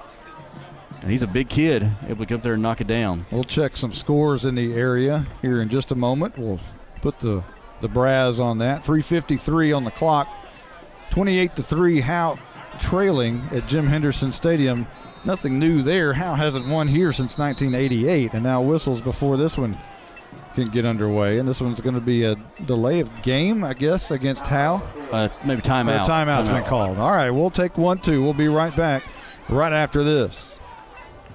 Monty, now that we're off the air, let's talk about something important. When's your birthday? That's an interesting question. It's in May. Did you know that Bucksnor Barbecue will give you a free birthday buffet? What? All you got to do is show your proof of age and get a free Bucksnor Barbecue buffet for your birthday. They'll even include the drink. Well, we're going to my parents for my birthday. Well, Bucksnor Barbecue will keep that offer 5 days before or 5 days after your actual birthday. Hey, I'll even go to Van Alstyne for that. Bucksnor Barbecue is located in downtown Van Alstyne. BucksnorBBQ.com. Coming back, 3:53 on the clock. Howe is going to be in punt formation here. They will boot this one away from their own 30-yard line. You would think on a 4th and 15, you wouldn't think anything's funny from your own 30, would you? Thornton, another low snap, plays third base, digs it out. A low line drive kick going to be taken on the run to the 47-yard line by a hooker around the left side. Makes a couple of defenders miss, and he fumbles. It's on the turf, and a flag is down. Howe saying they got it. Howe says they have the football. Let's see. Anybody watching Eric Zagleski over there? We'll find out. It won't take long. You'll see just one guy jump about 4 feet up above the rest. I think and apparently Pottsboro did get back on the football, so no Eric Zagleski there. 3:39 on the clock, and Pottsboro will check the flag, but already in great field position around the 33-yard line of Howe. Pottsboro's living right here. They've had a couple of fumbles and got back on them. They've done pretty well here tonight. Got kind of lucky on some plays. So the penalty is illegal use of hands against Pottsboro, which will back them up. So yeah, I guess they'd rather have the penalty and the ball, rather than not have the ball, obviously. But it will take them back a little bit to the 44-yard line, near midfield. Pottsboro still has it inside Howe territory. And again, there's 3:39 on the clock, and they'll start this drive with that. Moving left to right. And again, Shope is in the game at quarterback with Cooper Townsley at running back. And Townsley will stand to the left of Shope, who's in shotgun formation. Shope wants it, gets it. He's going to want to throw. Left side under pressure. Now he's going to be hit, but he escapes that tackle. It is finally brought down after about 3 yards at the 41-yard line. Now this will be interesting here, Monty, is with Shope in at quarterback, we obviously know he can run. We don't know about his arm, what he can do passing the ball. So, and he may be able to. I don't know. We just haven't seen that yet. Well, he wanted to do it right there. We were about to find out, but he was flushed out of the pocket. 2nd down and 7 coming up. Yeah, great job you have to give Howe some credit here. They've done a great job defensively. They really especially have. In the secondary. Outstanding job. Here's the jet sweep, a read option. Coming near side is Townsley, and another great tackle. And that one is Brandon Williams, who takes the feet out from under Townsley, and it'll be 3rd down at the 39-yard line of Howe. Townsley trying to get wide, trying to go around the corner, and good job there by Williams over there to put his shoulder down about the kneecap, down below his ankle, or below his knee, and take his legs out from under him. So 3rd down here at about 5. Big one right here. 2:29 on the clock before the half. Shope and Townsley in the backfield. Shope is going to get it. He's going to run right. And he gets a pretty good block, which escapes a couple of tackles and allows him to get down to the 25-yard line. It's good blocking on the right side of that offensive line, and including Townsley out of the backfield. Good blocking, and just Shope, he just has great balance. I mean, just the way he runs, kind of runs upright, but kind of down a little bit. It's just an interesting way of the way he runs the ball.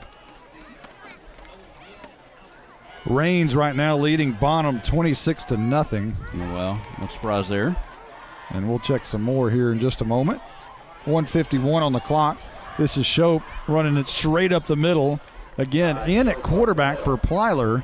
And he'll just surge forward for about 5 yards on the just direct snap and just charge his way to the line of scrimmage. I mean, at this point, you maybe try to put more in the box here and see if and stop the run and make Shope try to throw the ball. Well, they're probably going to throw it right here, you would imagine, just to make sure that's the case. Townsley just to the right of Shope. 3 receivers on the left, 1 down here at the bottom. Shope not going to throw. He's going to hand off to Townsley around the left edge. He's got a lot of room around the seam, and he is close to a touchdown, and he is in. Man alive, they can really put it on the board. 21 yards for Townsley, the backup running back. And they extend their lead 34-3 with a $1:07 left to go here in the second quarter, awaiting this PAT. Well, the other side of that argument, Money, is why throw the ball when you can run it like that? No doubt. I mean, you get the ball to Townsley, and he's just able to work his way through the defense and walk in for the end zone for a touchdown. McDonald on for the PAT. Goins to hold. Lions a snap, and the kick by McDonald is up, and it is good. Our new score, 35-3. We're almost to the half. 1:07 left to go here in the second. We'll be right back right after this timeout. My name is Michelle Walker, Vice President of the Howe Athletic Booster Club. On behalf of the board, we'd like to thank you for your support. Our mission is to support all Howe athletes, girls and boys, middle school and high school. We do this by purchasing new equipment and other items. Without these funds, our athletes would not be where they need to be. It's only $25 to become a member. Hey, this is Coach Jailing. Our motto this year for the Howe Bulldog football team is all in. And all in means our football team, community, parents, everybody. We need everybody to be all in this year, and that includes you guys joining the Athletic Booster Club.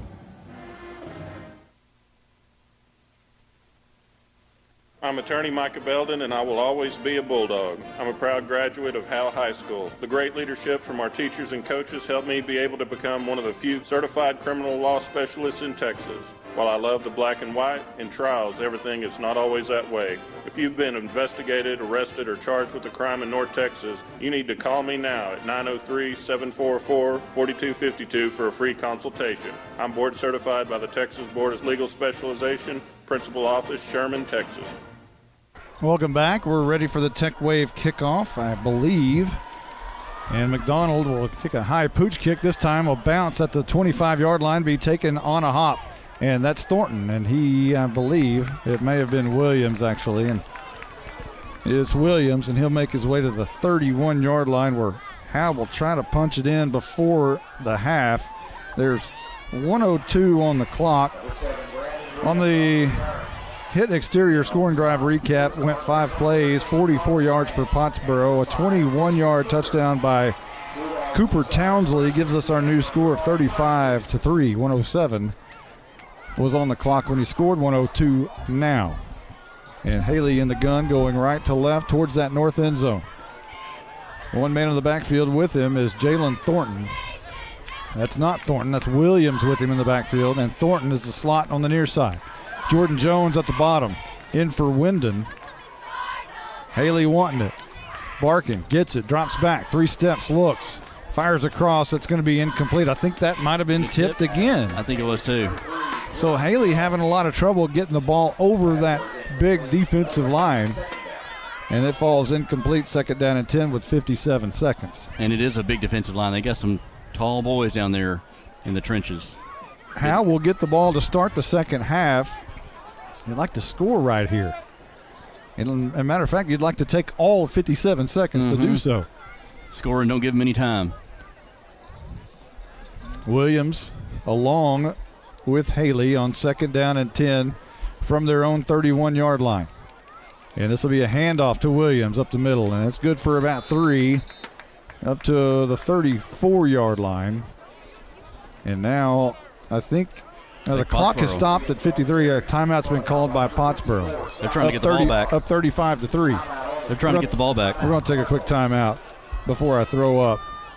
This is more than a bundle. This is way more than a combo deal. It's your sanctuary, your home field. It's where everything happens. This is your home, your car, your memories. And you want to be sure they're protected with home and auto insurance. As your State Farm agent, I get it. That's why I'm here to help life go right. My name is Ed Meacham, and I'm your Howe State Farm agent. Give me a call at 903-892-3923 or on the web at mredinsurance.com. So it's 35-3, and you call a timeout so you can try to get the ball back and punch it in right before the half. Really? Style points. Third down and 8. So Arturo Louder comes near side along with Jordan Jones. Nobody back deep, and it looks like Haley is wanting to hand off on the draw to Thornton, and he'll get back to the line of scrimmage, and it'll be 4th down. And a timeout called by Pottsboro again. Wow. 47 seconds on the clock. And that will get back to the, the 35-yard line. Yeah. So 4th down and around 7. Maybe a long 8. Well, 33-6, you said that was the first half deficit they usually. 33-6 is the average that Pottsboro has at the half. Let's see some other scores around here. Salina leading Paris 21-0. Van Alstyne in the lead over Lone Oak 21-0 or 29-0. No surprise there. Bells leading Prairie Land 28-12. Bells and the slot T's starting to kick it in a little bit. Dale West, we wish him the best. Gunner over Holiday 14-7. That's at the half. Maybank over Crandall 14-0. Bonham losing to Rains 33-0. Thank you, Braz. 47 seconds on the clock. Howe's going to try to punt this one away. Jasek Hooker will try to return it as he stands at about the 38-yard line on the Pottsboro side of the field. Thornton, this time a good snap. First one in a while. An end-over-end kick, bounces at the 42, takes a hop right to Hooker at the 38, around the far sideline, and he's out of bounds just past midfield, or they'll mark him right at the 50. So Pottsboro will have a chance to score with 38 seconds remaining here in the half. Leading 35-3. With the ball at the 50, I guess, if you're Pottsboro and your goal is 16 games, then I guess you got to work on things, right? You got to stay sharp, I guess. You got to work, yeah. And especially, I guess, if Shope is in at quarterback, then I guess they got to work some things out, get some reps for him. So he'll stay at quarterback. Townsley will be to his right. 1st and 10, left to right goes Pottsboro in all red. 38 seconds on the clock, right before the half, trying to punch it in. Low snap, Shope digs it out, rolls out right, looks downfield, deep down the field. Wobbly pass is going to be incomplete, almost picked off. Kirshner would have picked it off had he turned around, but he got a flag because he never turned around and he had his hands on the receiver. Yeah, had his back completely turned, and he didn't know where the ball was until it hit him in the shoulder pad. And then the flag comes out, and so add injury to insult there, or insult to injury there to the Bulldogs. A 15-yard penalty will put them up from the 50 up to the 35-yard line, and still 30 seconds to go. Man, that was right there. It hit him right on the backside. I mean, right there. Yeah. Right there. 1st and 10. Left to right. Here goes Shope. And he wants to pass again. Drops back 3 steps. Same way, looking down the field. This time it's going to be caught by Lyons in for the touchdown over Kirshner. Now it's getting ugly. Pottsboro scores so quickly that Howe's going to get the ball back with 22 seconds. Well, we wondered about the arm of Shope, and he showed it right there. Throwing downfield for a 35-yard touchdown pass. We're told that Lyons may have gotten away with a push-off there on Kirshner. No call. And McDonald on for the PAT. Goins to hold, and the kick is good. So our new score, 42-3. We're not at the half yet. 22 seconds left. We'll be right back right after this timeout. Hello, Bulldog fans. This is Juan Enciso, your local farmers insurance agent here in Howe. We're here to assist you with your insurance needs, including auto, home, life, business needs, and more. We're vested in the community because we are the only insurance agent in Howe. Our office is at 403 West Hanning Street, or we can be reached by calling 972-382-6121. We're also on the web at farmersagent.com/JEnciso. I have the knowledge and experience to help you better understand your insurance coverage options. Call me, Juan Enciso, at 972-382-6121. Since 2011, Scoggins Funeral Home and Crematory has walked with hundreds of families through the most overwhelming time of their lives. Their job is simple: to make this season a little easier. What you can expect is a no-pressure, people-first philosophy, custom services for memorials that you'll remember forever, and reasonable pricing. Tommy and Bobby K. Scoggins have built a reputation over the past 30 years in the funeral business for making every family feel at home. Visit ScogginsFuneralHome.com or call 903-482-5225. McDonald for this Tech Wave kickoff, and it's a high pooch kick, going to be fair catch called for by Stephen Waldrop. He'll make the catch at the 28-yard line. They'll actually spot it at the 27. And Howe with 22, give it 19 seconds now, will probably take a knee and call this one a half, wouldn't you think, Justin White? I would think so. You go ahead and just kind of lick your wounds and make some adjustments second half. We were talking about it up here in the booth. I don't know if Coach Jay would be willing to do it, or even Coach Poe would be a running clock in the second half, if that's even an option. Not sure. I've seen that happen before. That did happen when Zach Hudson was here in Howe as the head coach. Haley goes under center. It was a 2-play 50-yard drive, by the way, for the Cardinals. And here's Williams, who will get the carry for 2 yards. End over end, taken down on that play. And I think Howe's going to be content with letting it run down, and they are 42-3. We are at the half here in Pottsboro, Texas. Howe on the short end of the scoreboard tonight. And we've got a pretty good halftime show coming up. Don't forget about the Old Men and the Coffee Shop halftime show. That'll be coming up here in just a few moments. We're going to take a quick time out. We'll be right back right after this. To compete at the highest level, you need reliable teammates to share the load, strong leadership, and unquestionable character. It's true in athletics, and it's true with financial services. At Independent Bank, we understand success on the field is a result of unseen hours of hard work and preparation long before the first whistle. Visit any of our branches, and you'll find local bankers invested in the community, committed to building strong business partnerships and helping families reach their financial goals. Independent Bank is proud to be a part of Howe Student Athletics. Member FDIC, Equal Housing Lender.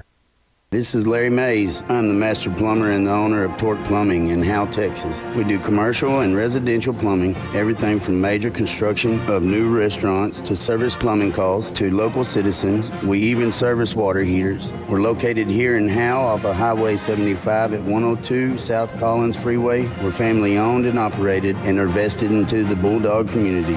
Give us a call at 903-532-0525. Mention this ad for free service calls. Attention Bulldog Nation.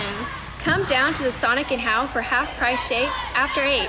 When the Bulldogs are home, they'll even stay open for you rough, tough Bulldogs until 11 p.m. Sonic of Howe is where you get great food and big smiles and a little message for our Howe Bulldogs football players. Go Bulldogs fight, Bulldogs win, win, win. This is how you Sonic. It's not just good, it's Sonic good. You win the most. I here call this meeting to order for the Old Men in the Coffee Shop. On the agenda today is number 1, this impeachment stuff, politics, Biden, Pocahontas, the weather, and Bernie. Agenda item number 2, the mainstream media, they stink. Sometimes we get turned up at the coffee shop, but at Baker AC and Heating, we want to make sure your heat gets turned up or your AC gets turned down. Celebrating 50 years in business with all of our friends, not just the ones at the coffee shop. Still located on Highway 5. Come by and see us. Welcome to the Old Men at the Coffee Shop halftime show, sponsored by Baker AC and Heating. Now here's Caroline Slauson, Justin White, and Blake Burnett. Well, Caroline has the week off, so she is not doing the Old Men at the Coffee Shop halftime show. I guess it'll be you and me. I guess so. I don't see no sign of Carson Grogan. And the Blizzard will be up here. He'll be doing, or he's right next to us actually tonight. One of the few times we have Blizzard right next to us. I know, right? Usually we ship him off somewhere. Part of the on top of the score, on top of the press box, or somewhere in the stands. But I can actually see the smoke coming off the pencil and everything right here. So nice to have Blizzard with us. A great addition to the staff this year. And tell you what's there to talk about? 42-3. Go. I think. I thought the Bulldogs at first, had something going there. They had a couple of drives where they stalled down there inside the red zone there in the 3-yard line, but then got pushed back due to I think there was a penalty there, and there was a sack or a tackle behind the line of scrimmage. But you could tell things were not going to do well when on the first kickoff here, the Bulldogs were about to get the ball. Arturo Lauder fumbles the ball, and on the next possession, Pottsboro recovers. On the next possession, they march down the field and score. So before Howe could even had an offensive possession, they're down 14-0. And then And then, two, there was the time where the Bulldogs got, I believe it was maybe a 3 and out, or maybe they let up for one first down. Leighton Elvington got a tackle there on a screen pass that was broken up, or they caught it. He tackled him, and there was a third down stop. And so the defense stepped up there, able to force the punt, and then marched down the field. And I think that's when they got down inside the 5-yard line and got installed and missed the field goal. You know, it's just I don't think anybody thought Howe would win this game. You know, and it's only the half, and yeah, it's 42-3, and you never give up and all that stuff. But it's hard to say that and do it. But you know, if at one point, if you had a chance, it was early in the game when you could push it in, and they stalled on that, just like you mentioned a couple of times. And boy, you'd really like for them to be able to have been able to at least compete in that early stages of the game to stay in it. Well, and then you remember too, they had another opportunity there where they missed the field goal, and I guess that was when they went down in deep in territory and then got pushed back, and they missed the field goal. So it could have put at least 6 points on the board just to kind of keep yourself in it. At one point, it was 28-3. It could have been 21-10, really, if you think about it. But just that's not the way the Cards the ball bounced for the Bulldogs. Hey, the band is in prime season. We are going to do something special tonight. We're going to let you listen to the band. We're going to do that for a little bit. We'll take a timeout, which means we'll step away. We'll just let you listen to what's going on down there, and we'll be back when they're done.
Well, welcome back. We let you do something. We don't normally do that a whole lot. And somebody hit the scoreboard. It's not 42-01-3. Nobody scored since half. It's still 42-3. Sorry about that. If you could figure out a way to score at halftime, that would be a secret. Yeah, wouldn't that be something? Hey, that's a familiar voice of Bob Sullins. Voice from the past, my past anyway. He hired me back in 1994. What were you doing hiring a 19-year-old kid? That's the worst mistake I've ever made in my whole life. You were how many years out of high school were you then? One or two. Yeah, it was 19. So it was 2 years after graduation. Yeah, you got an initiation because we had Lynn Burkhead in the booth, and that was kind of interesting back in the days doing Sherman football, but. It was a lot of fun. So I can see that I've taught you well. I don't know about that. Well, I'm trying. Still trying. What's funny about those days, if you think about it, that's a pretty good crew. You were doing color and Lynn on play-by-play, and I happened to be I didn't know what I was doing on sidelines, but that's a pretty good crew. I got to tell you a funny story about Lynn Burkhead, voice of the Denison Yellow Jackets. Have you ever heard this story when he first came up? I'm sure. So the first year I was doing Denison was in 1989. Okay, and so this guy walks up into the press box after the game. Denison had just played Dallas Jesuit High School, and it was a really close game. And he walks up, he just walks in and goes, "You guys need some help with the broadcast?" And so we go, okay. So I rigged up this sideline mic, and the very first game he did next week, Denison played at Allen. Believe it or not, they were in the district with Allen back then. It's hard to believe, but anyway. Joel Looper threw a touchdown pass with like 20 seconds left. Let's go down to the field to Lynn Burkhead. I mean, it was a crazy. Well, he's a Denison guy. Dramatic. Yeah, his son went there and everything. Anyway, so we go down and it's a fairy tale here in Allen, Texas tonight. The Denison Yellow Jackets have pulled off the most incredible win ever. But that's so Burkhead. Yeah, it was him, and I said, a star is born. Here I am. I'm a Howe Bulldog through and through. Grew up K through 12 here. Now I get to do the Howe games.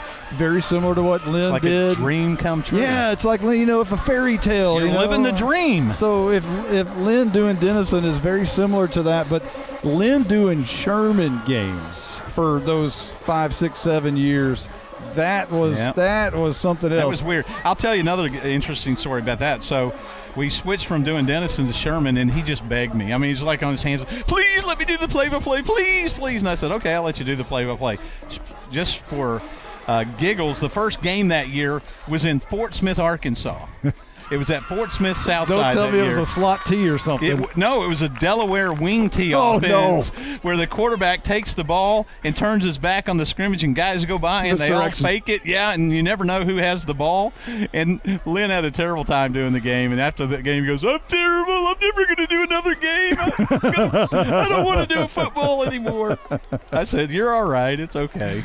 Oh, those some fun times back in the 90s. Think about it. We went to Fort Smith, Arkansas for a high school football game. Hey, we went to Orlando, Florida, and did Denison game for the Disney game of the year.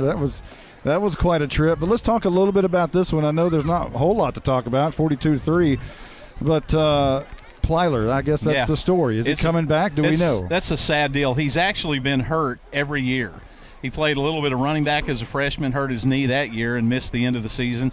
Last year, he was the starting quarterback, and he hurt his knee in the first half of the first game against North Lamar and never played again last year. So it's been surgically repaired. So, it was just kind of sad looking out there, seeing him standing there all by himself. He looks like he knew something, but we don't know how serious it is or not. So he had a torn ACL before? Yeah. That's right. He did. And so he did the 12-month recovery and everything, and he's taken almost every single snap for Pottsboro through 6 games and the first half of this game. And the funny thing about it was nobody even touched him. Yeah, on the play. Yeah. He wasn't even hit on the play. Yeah. Last year when he got hurt at North Lamar, he got hit on the play and kind of buckled over, and you could tell that was a bad deal. But who knows? We'll just have to I can tell you what the trainer saw. And when you're not playing, we're going to have this checked out. So he's out for the game. And there's no need in this game to come back. But what's funny for the Howe fans that might not know this, Cy Shope, who's the running back, has been listed as the backup quarterback all year. That was his first snap at quarterback. because in a couple of blowout games, Zach Talley did fill in at quarterback, and he threw his first pass. That's his first career pass. Was a touchdown. Wow, that's nice. But I don't know. You've known Matt Poe for a long time too. Poe, coaching is just in the family. Yeah. I mean, they've got like generations of coaching football. You know, down in McKinney, I got there doing McKinney games right after Ron Poe had left. But I got to know Ron because he'd come up in the press box and we'd talk at halftime and interview and stuff. And he had a brother who coached over in Sulphur Springs, so they coached against each other. It's just in the blood. So Bill Poe, his brother, who was interesting, I actually called his game. Sherman played them when Bill was the quarterback. Matt had already graduated by the time we started doing them. But he's deaf, but he played quarterback at McKinney High School. Amazing. And he's now coaching, I think, at Justin Northwest is where he's the head coach. Well, I know you've got an interview you've got to get back to at your halftime as well. 96.7. 96.1, yeah. 96.1, I'm sorry. 96.1. It's all right. But I was going to say it was interesting to see Howe with a more spread offense and a philosophy. I haven't seen that in many years. No, not long. Maybe never for Howe. Is this the first time they've ever run a spread? 1989. Oh, that was in the early days. That was the old run and shoot Houston type offense, but they did run it back in 2010. One last thing. Okay. OU or Texas? What, rooting for them or winning the game? Winning the game. You're not rooting for either one of them, are you? Oh, no. OU's going to win, I think. Okay. They're loaded. Jalen Hurts he may be the third straight #1 draft pick to go from OU at quarterback. From Bob Sullins, you heard it right there. Oh, no. I got to go.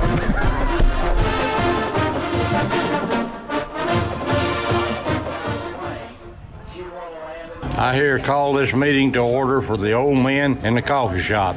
On the agenda today is #1, this impeachment stuff, politics, Biden, Pocahontas, the weather, and Bernie. Agenda item #2, the mainstream media, they stink. Sometimes we get turned up at the coffee shop, but at Baker AC and Heating, we want to make sure your heat gets turned up or your AC gets turned down. Celebrating 50 years in business with all of our friends, not just the ones at the coffee shop. Still located on Highway 5. Come by and see us. Since 2011, Scoggins Funeral Home and Crematory has walked with hundreds of families through the most overwhelming time of their lives. Their job is simple: to make this season a little easier. What you can expect is a no-pressure, people-first philosophy, custom services for memorials that you'll remember forever, and reasonable pricing. Tommy and Bobby K. Scoggins have built a reputation over the past 30 years in the funeral business for making every family feel at home. Visit ScogginsFuneralHome.com or call 903-482-5225. This is attorney Kimberly Killebrew. I'm a Howe resident with 27 years experience practicing family law. I service the greater North Texas area, including Grayson, Collin, and Denton counties. Call 214-432-1595 to schedule a consultation to discuss your divorce, child support, custody, or family law needs. Mention this ad and you receive a free 15-minute phone conference. In-person appointments are available in Grayson County or our principal office in Plano, Texas. At Grayson Collin Electric Cooperative, GCEC, we have been around for over 80 years and are governed by 7 principles: open and voluntary membership, democratic member control, members' economic participation, autonomy and independence, education, training, and information, cooperation among cooperatives, and concern for community. One of our communities is Howe, Texas, and GCEC is proud to support the Howe Bulldogs. My name is Michelle Walker, Vice President of the Howe Athletic Booster Club. On behalf of the board, we'd like to thank you for your support. Our mission is to support all Howe athletes, girls and boys, middle school and high school. We do this by purchasing new equipment and other items. Without these funds, our athletes would not be where they need to be. It's only $25 to become a member. Hey, this is Coach Jailing. Our motto this year for the Howe Bulldog football team is all in. And all in means our football team, community, parents, everybody. We need everybody to be all in this year. And that includes you guys joining the Athletic Booster Club.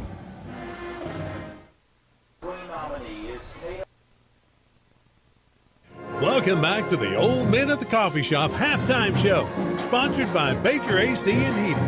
Now here's Caroline Slauson, Justin White, and Blake Burnett. Welcome back. We will check in with our statistician, the Blizzard. And that, of course, is Blake Burnett, and he's got some stats for you. Go ahead, take it away. Thank you, Monty, for bringing me on here at halftime. The Howe Bulldogs are losing 42-3 to the Pottsboro Cardinals tonight. We'll start with the Howe offensive stats. Austin Haley, the freshman quarterback, 3 of 8 passing for 86 yards. The 2 big throws, Colby Winden has 1 catch for 45 yards. Jalen Thornton has 2 catches for 41. Those are his 3 completions on the night. Jalen Thornton has 5 carries for -6 yards. Not a good night for Jalen in the backfield, but those 2 catches are helping him out. Brandon Williams has 4 carries for 28 yards, and J.C. Helpenstell and Leighton Elvington both lead the Bulldogs with 5 tackles in the first half. Now we will go to the Pottsboro Cardinal stats. Braden Plyler is 6 of 9 for 80 yards passing. He has 6 carries and 73 yards rushing and 1 touchdown. Cy Shope is 1 of 1 passing for 35 yards and a touchdown. He also adds 11 carries for 120 yards and 2 touchdowns. Titus Lyons has been their big play receiver tonight. 3 catches for 67 yards and a touchdown. Zach Talley has 2 catches for 45 yards. He also picked up a fumble by Cooper Townsley and scored in the first half. Cooper Townsley has 2 carries for 7 yards and a touchdown, and that fumble that Talley scored on. They are led on defense by Jasique Hooker with 5 tackles and Riley Deaton with a sack and 3 tip passes at the line of scrimmage tonight.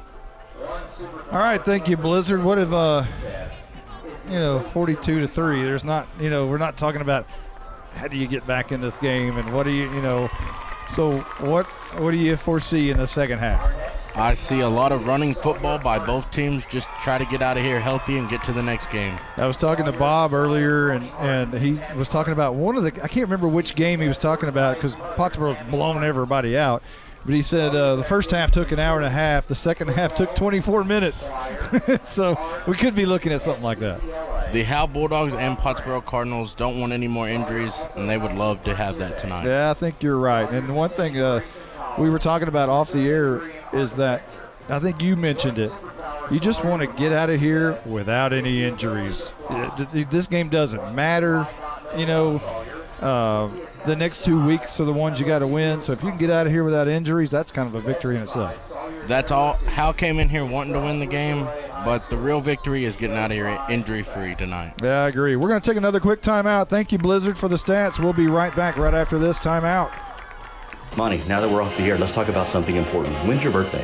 That's an interesting question. It's in May. Did you know that Bucksnore Barbecue will give you a free birthday buffet? What? All you got to do is show your proof of age and get a free Bucksnore Barbecue buffet for your birthday. They'll even include the drink. Well, we're going to my parents for my birthday. Well, Bucksnore Barbecue will keep that offer 5 days before or 5 days after your actual birthday. Hey, I'll even go to Van Alstyne for that. Bucksnore Barbecue is located in downtown Van Alstyne. BucksnoreBBQ.com. I'm attorney Micah Belden, and I will always be a Bulldog. I'm a proud graduate of Howe High School. The great leadership from our teachers and coaches helped me be able to become one of the few certified criminal law specialists in Texas. While I love the black and white, in trials, everything is not always that way. If you've been investigated, arrested, or charged with a crime in North Texas, you need to call me now at 903-744-4252 for a free consultation. I'm board certified by the Texas Board of Legal Specialization, Principal Office, Sherman, Texas. This is more than a bundle. This is way more than a combo deal. It's your sanctuary, your home field. It's where everything happens. This is your home, your car, your memories. And you want to be sure they're protected with home and auto insurance. As your State Farm agent, I get it. That's why I'm here to help life go right. My name is Ed Meacham, and I'm your Howe State Farm agent. Give me a call at 903-892-3923 or on the web at MrRedInsurance.com. I here call this meeting to order for the old men in the coffee shop. On the agenda today is number 1, this impeachment stuff, politics, Biden, Pocahontas, the weather, and Bernie. Agenda item number 2, the mainstream media They stink. Sometimes we get turned up at the coffee shop, but at Baker AC and Heating, we want to make sure your heat gets turned up or your AC gets turned down. Celebrating 50 years in business with all of our friends, not just the ones at the coffee shop. Still located on Highway 5. Come by and see us.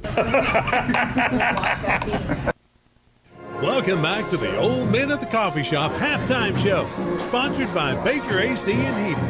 Now here's Caroline Slauson, Justin White, and Blake Burnett. Well, again, Caroline not with us tonight. She is at some concert, random concert, she's with her husband. I'm sure they're having a good time. She's not really missing anything here, per se. And, it's 42-3, so not a lot to talk about at the half. I'll try to recap it here in a moment. It's not only is it a long halftime with both bands and everything, but also, of course, it's homecoming, and they're doing all of that now. I wonder if Caroline has taken the time to step away from the Jason Aldean concert and tune us in, listen to us. Who would you rather listen to, Jason Aldean or Monty Walker and Justin Wyman playing no question. I think this is. I'm sure she stepped away to the bathroom or to the main concourse and tuned us in. There's no question that hey, if you're gonna listen to somebody, here we are. Jason Aldean don't hold a candle to us. Hey, do you have any scores to pass along? Why don't you do that? I got a few some in the around the area, or excuse me, in our district at least. Raines leads Bonham. That is in the second quarter, 40-0. Van Alstyne is leading Lone Oak. That's at the half, 29-0. And then I'll get some around the area. Got Salina that leading Paris 21-0. That's in the third quarter. Let's see here. McKinney Boyd up on Plano West 21-16.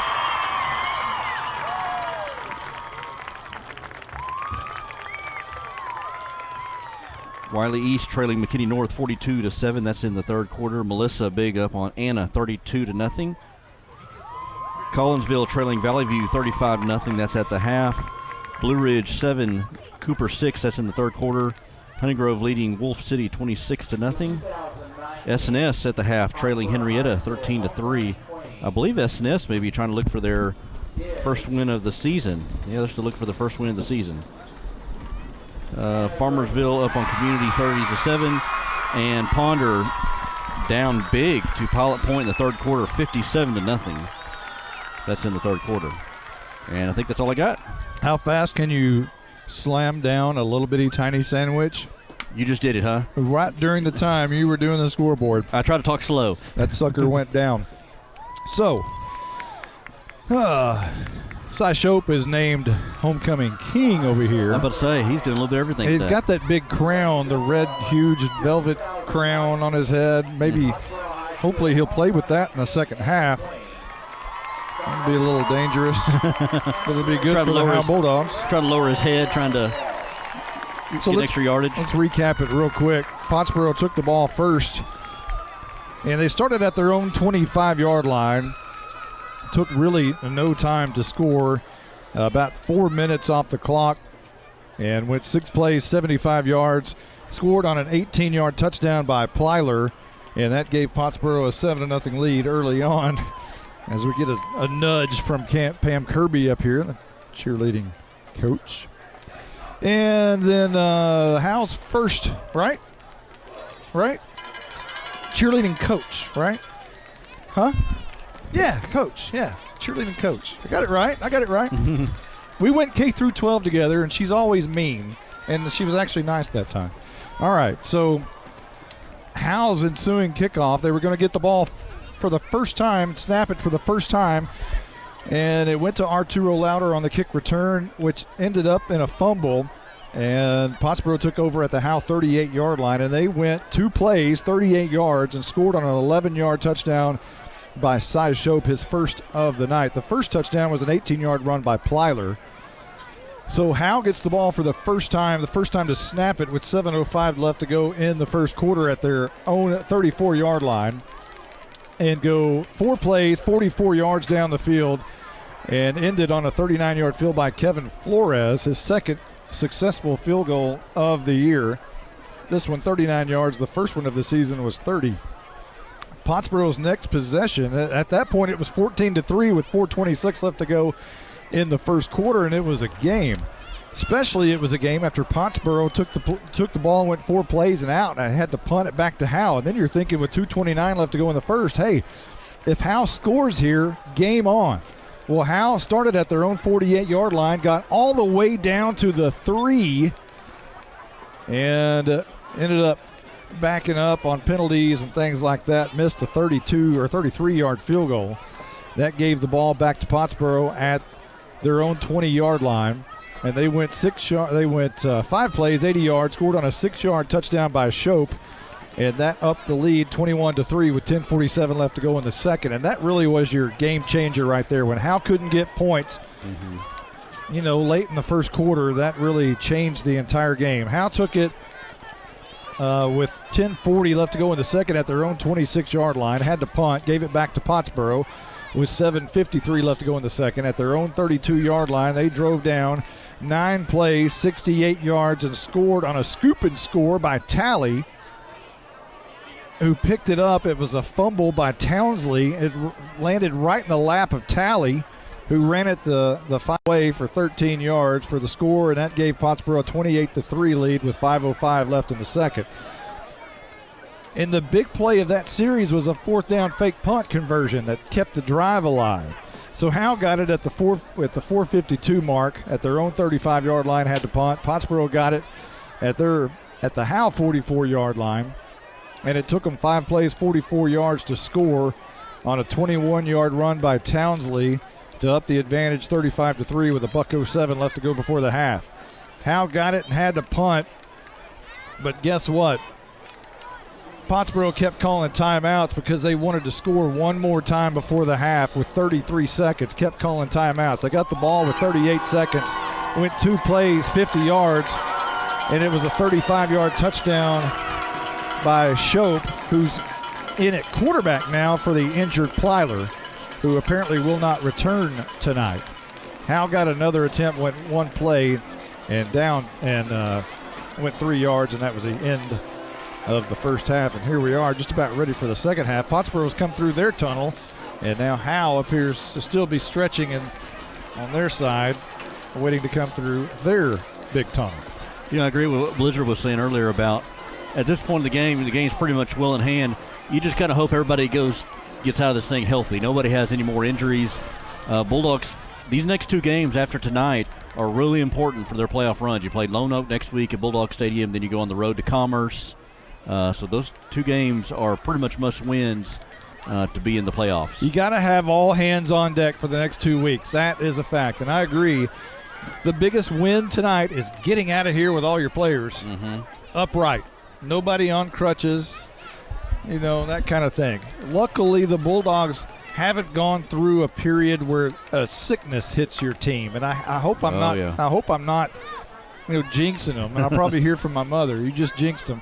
But there's always a point, seems like, in every season where somebody gets a flu bug. And now here we are with the cold weather, and it seems to happen every year, and it makes its way through the clubhouse where 2 or 3 kids will be sick, and you just hope that doesn't rear its ugly head during these next 2 weeks when it's so crucial for the Bulldogs to get those 2 wins. And this would be the time, like you said, with the weather change right now.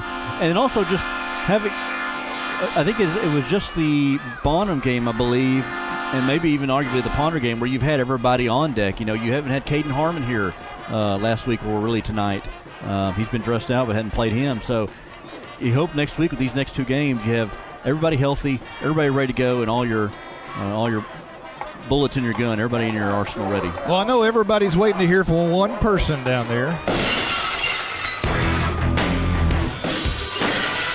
Our Night Furniture sideline reporter for the evening is Carson Grogan. What you got? Yeah, guys, I don't know if you can tell from up in the box, but the weather has dropped tremendously. Earlier on in halftime, I looked down at my knuckles and they were turning purple, so I had to grab some gloves. But it has gotten very cold up down here. All right. Well, the wind seems to have died off a little bit as the flags aren't waving quite like they were early in the game. But, yeah, temperature has dropped. Here we go. Ready for the Tech Wave kickoff, and the second half kickoff is underway. It's going to be taken, I thought, by Brandon Williams, but it goes over his head. Now he picks it up, looking for some blocks on the far side, coming to the near side, up the right hash and down inside the 15-yard line at about the 11, and that's where Howe will start on their first possession of the second half. Well, Jalen Thornton in the first half, I didn't hear the stats there from Blizzard, but I think he had negative yardage on the ground. Brandon Williams was the leading rusher, -6 to be exact, and so you'd like to kind of get him going. I was surprised when you sent out the depth charts earlier that he's at 700 yards rushing. He's not that far away from 1,000 yards. And he will be in I formation here behind Haley, who goes under center, and Brandon Williams, the fullback. And this will be a handoff to Jalen Thornton, hit hard at the line of scrimmage and drug down hard. That's going to be into the game for Pottsboro. Will be Silas Barr, the defensive end, who really crushed Thornton right there. Thornton will feel that one in the morning here. Silas Barr shed his block pretty early, pretty easily there, and able to just wrap up Thornton almost as soon as he got the handoff. A loss of 3 back to the 9-yard line. Now Howe travels right to left towards the north end zone. Down 42-3. We hope you're still with us. 11:34 just underway here in the third. Haley in the gun. And now he looks over to the side. Who wants to give their cell phone number so everybody can text us? Anybody want to do that? Oh, boy. Haley in the gun, drops back 2 steps, throws right side out of bounds. That one's incomplete as Haley is down. He was hit hard, but he gets up, gets a hand from Carson Daniels, the 2 freshmen in the game. And Haley is limping a little bit, but appears to be okay. It's going to be 3rd down and about 13 for Howe. And another thing, you got to come, we talked about it, you got to get out of this game healthy. And Silas Barr again come on that pass rush there and just planted Haley into the turf there. So, and the thing, Stephen Braswell points it out, makes a good point in our ear that we can hear, is that Howe doesn't have the luxury of a bye week. Everybody else gets to rest. Howe does not. Here is a handoff again up the middle, and nothing doing there. Slung down, maybe for another loss. And I think that was Williams on the carry. It was Williams. And you see what the Bulldogs here are doing. They're just, at least on these first possession, they're running the ball and maybe just trying to get out of here without any injury. So they're not trying to pass it and stop the clock or anything like that. So 3 straight runs in the I formation. And Howe lost 5 yards on that possession going backwards. Reminiscent of the Van Alstyne game from a year ago, negative yardage for the entire game. Oh, boy. Not the case tonight, though. Thornton will punt. He stands halfway in his end zone. Low snap again. He digs it out. High kick. It's short, however, and it bounces at the 27. Takes a Pottsboro bounce inside the 20 to the 19-yard line. Man, that's a 12-yard punt. It just bounced away the Cardinal way all night long, including fumbles, punts. Good job by Jalen Thornton there. It's about the 3rd or 4th time he's fielded a punt like a ground ball. Literally it's hit the turf and he's had to get it on the bounce. 12-yard punt. Those hurt. 19-yard line is where Pottsboro is to start this drive at the Howe 19. And this will be running right is Talley, I believe, and at quarterback instead of Shope, and he runs to the right for a few yards up to the 14-yard line, a gain of 5. Yeah, I saw Talley on the sidelines earlier during halftime, though, throwing the ball there. I believe he's a lefty, but he just got the quarterback keeper there, just ran around the right side for a 5-yard gain. So Goins will be to the left, Hooker in the slot to the right, and Lyons deep wide out to the right. Low snap, and this time Talley's going to keep it around the right edge. And ball's on the turf. It's picked up by Howe. J.C. Helpenstill has it at the 13-yard line. So it came out of Talley's hands. He had one where he picked it up. It fell in his lap. He went for a touchdown. This time it comes out of his hands And Howe has it come in their lap. Yeah, and J.C. Help is still able to pick it up and run for a few yards. So a little break there for the Bulldogs. Finally, their first turnover of the night. They've been able to force a turnover just about every game this season. Well, averaging 2 per game. Mm-hmm. And with 9:37, they'll try it again on their second possession right here from their own 14-yard line. So Brandon Williams will be in the backfield with Thornton as Haley appears to be going under center with a tight end position. Waldrop will be at the tight end. Looks like a wing T position, or formation rather. And it is, and a buck sweep to Jalen Thornton going nowhere there.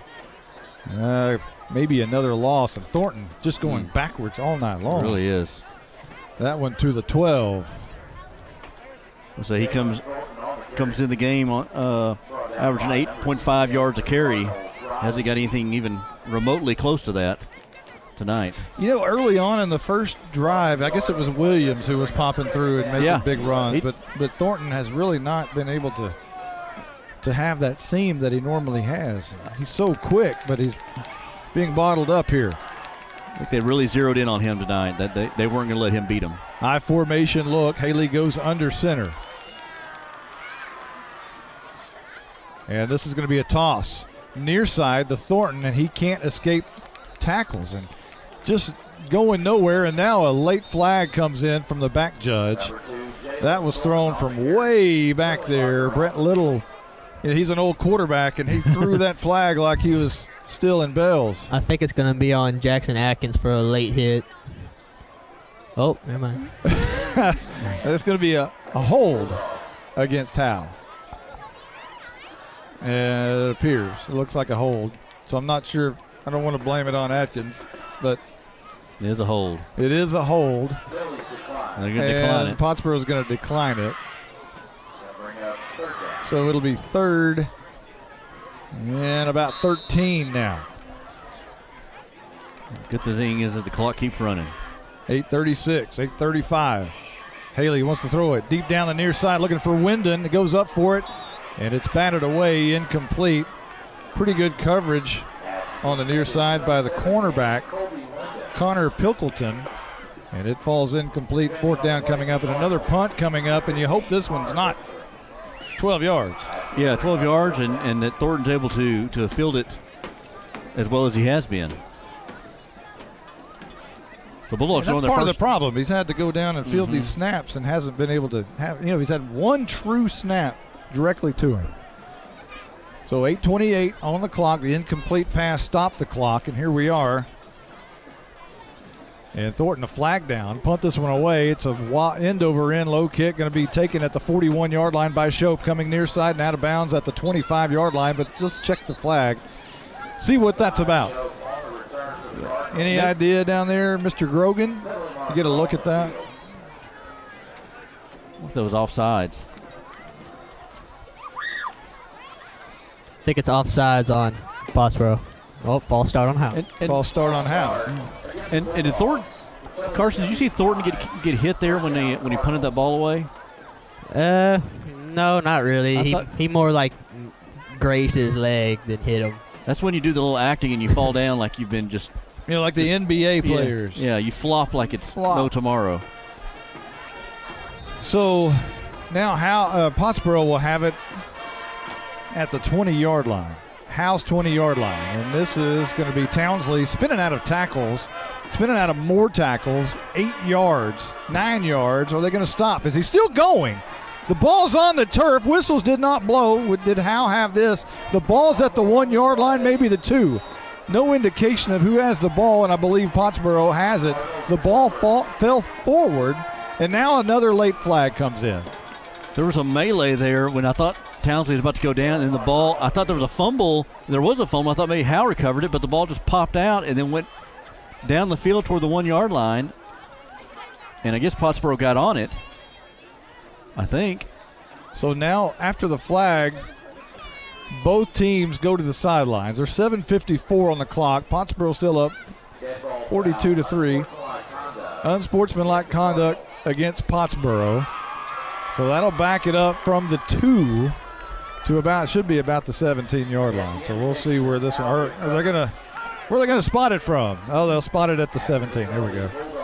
Interesting. They call the penalty, mark it back, and both teams go to their respective sidelines, I guess, for the coaches to talk to them. Looks like Coach Poe is talking to one of the officials there for a few seconds. And this is kind of where you want everybody to kind of keep your composure too. Don't get ejected or. If you can't get ejected in this game and have to miss the next one. You can't do it. Yeah, and I'm sure Coach Jay has talked about that. And boy, that's a big one. You can't make that mistake and get caught. You just can't get caught into that trap. Yeah, because like you said, you will miss the first half of the next game if you're ejected in this half. So that's real important for the Bulldogs. Haley under center as Howe has the ball. And this will be a handoff, nothing doing again. Really just killing time here. And I'm not sure, how does Howe have the ball there, Blizzard?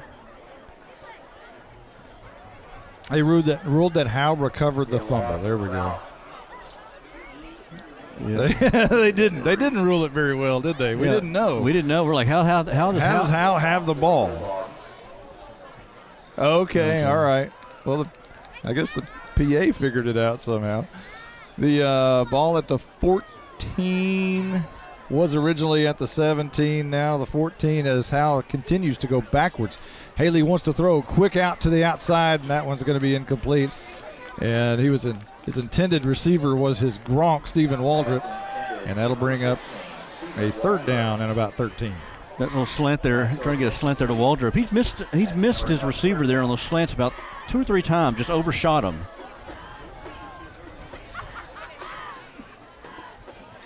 Haley has missed his last 7 passes. We know that a couple of them have been tipped at the line of scrimmage, true. but he really hasn't been on tonight. 86 yards, I think, was what he had at the half. So I formation as he goes under center here. 3rd and 13. Haley hands off, met at the line of scrimmage. Drug backwards, another loss. And alive. It appears that the defensive line of Pottsboro is just manhandling the front offensive line of Howe. It's important with that last possession that Pottsboro had where they fumbled the ball. The ball went down to the 2-yard line, but because of the unsportsmanlike conduct penalty, they kind of got out of that 2-yard line, out a little bit more breathing room. Because you can imagine being at your own 2-yard line with the way this offense has not been moving here. The third time of this second half, Thornton is punting either from his end zone or just in front of it. And here's a punt, a high one, another short one, but it's real high. It's going to bounce at the 30. This time we'll take a Howe bounce to the 34-yard line. So at least Pottsboro's not starting in red zone situation again. They're not far from it, though. They're in the 34-yard line. So 34-yard line is where Pottsboro will start at the Howe 34, 6:17 on the clock here in the third, leading 42-3. And again, we've mentioned to you, this is where Pottsboro kind of puts it in cruise control. And they score 33 on average in the first half and 14 on average in the second half. And we'll see if Howe can put some points on the board, but they're going to have to get out from this south end zone. And for what we've seen so far, there is no running clock. And here is Pottsboro, and that is going to be Talley on the run, right side, gets a block. A lot of room inside the 20. And they'll spot him down right there after about a 13-yard run, first down. Well, I'll give credit to Pottsboro there. They're not trying to throw the ball. They were taking timeouts up 38-3, 35-3 in the first half. They didn't. They're not trying to throw the ball here in the second half. They're just running it. 1st and 10 at the Howe 20-yard line. 5:56, clock rolling quickly. Talley in the gun. And a little movement up front. He's going to hand off to a new running back into the game who has pretty good yardage of about 6-7 yards. And into the game for Pottsboro, taking the handoff is Colin Branch. So they're going to their second and third stringers here on tonight. About a 6-yard carry to the 14-yard line. 2nd down and 4 coming up. And that clock can't run fast enough, It really can it? can. I mean, I mean, glad we got all our commercials in the first half because they're going to let this thing roll. Tally in the gun, handoff again. And right side, once again, same play. That's Colin Branch again. And that'll pick up, I think, the first down. No, he's going to be a yard short at the 12-yard line. Yeah, same thing they've always done. Just get the handoff and then just kind of go around the right side, have some of them guards pulling on them, blocking for them. They do a great job of pulling guard. Sometimes they'll pull the guard and the tackle. Mm-hmm. Sometimes they'll pull the guard and the center. Same looking play as far as the quarterback to the back, but they pull different set of linemen, and they do a great job either way. 4:38 on the clock, and this is Tally hit hard at the line of scrimmage. And we'll see who gets off of that pile. I think it was J.C. Helpenstell who really lowered the boom to him. I think Jackson Atkins was right there too, right there to lay the wood there early on the quarterback keeper. So now you got a 4th down. Obviously you'll go for it here. Jonathan Manessis into the game. So 4th and short. About 3 to go. Tally in the gun, and he's going to run to the left and whistles before this one can get underway. And this is going to be a false start against Pottsboro. Going for it on 4th down at the Howe 13-yard line, up 42-3. You like that call? Yeah. Looks like they're going to kick a field goal now after the false start penalty. Yeah, so McDonald will tee it up at the 25-yard line, which would equate to a 35-yard field goal. So the penalty moves it back to the 18-yard line. So a 35-yard field goal attempt with Goins to hold. Tally to snap, 3:56 on the clock, 42-3, Pottsboro in the lead. And the 35-yard field goal attempt is wide to the left and no good. It was a low line drive kick. And for one of the few times tonight, Pottsboro comes up empty on a drive. Yeah, good job there by the defense there to hold when it needed to. The penalty helped them a little bit. And the clock is running now. Clock is starting running a little bit. Helping the Bulldogs out to let this thing come to a merciful end at some point. 3:23 on the clock right now as Howe comes out 1st and 10 from their own 20-yard line. So they picked up 2 yards on the missed field goal attempt there somehow. Nobody say anything, huh? Nope. Haley in the gun, and he wants to throw. Screen pass out incomplete to Thornton. And they just can't get in sync tonight. They really can't. Just can't get in sync. And Haley just kind of stares over there as if, what is going on? It's just a miserable night for. It's got to be miserable. Well, it's cold. You're getting beat pretty soundly, and I think everybody just wants to go home now. 3:09, and now the clock has stopped. And Haley, deep ball, left side, Wyndon overthrew him by a step. And it falls incomplete, and 3rd down coming up. Trying to throw it long, maybe see if they could draw maybe the pass interference there. Get out of this side of the field. That's the thing. You got to get out. You got to get some momentum to get at least near midfield. But Howe has been down deep in the south side of the field the entire second half. They really have. I mean, I don't think the ball has gone past at any point about the 33-yard line. Pottsboro started at the Howe 34 last drive, and that's as far as it's gone. Yep. Haley throws, screen pass again. Thornton looking for a block from Wyndon, gets a block from Wyndon, spins out of a tackle 30, and now Howe's up past the 35 to the 36-7-yard line. And signs of life for the first time in a while from the Bulldogs. Well, I was thinking, I say you got a little over a quarter of football left, so at this point, you just try to work on some things here and get it to your best playmaker. Let's start with that and get it to Jalen Thornton and get him a first set of downs. 17 yards on the pass and catch, the screen pass. Man goes in motion as Thornton and whistles before this one can get underway. And the line judge threw it on the near side. And apparently it's going to be against the Bulldogs on a false start. Let's check down on the sidelines. What's going on down there, Mr. Grogan? Well, guys, as you can expect with how getting beat as bad as they are right now, not really much enthusiasm or spark from these guys as they switch from offense to defense. And it's the exact opposite over here on the Pottsboro side. Here's a handoff to Williams up the middle, and he'll be good for about 3 or 4 yards as he is kind of hit hard from the backside.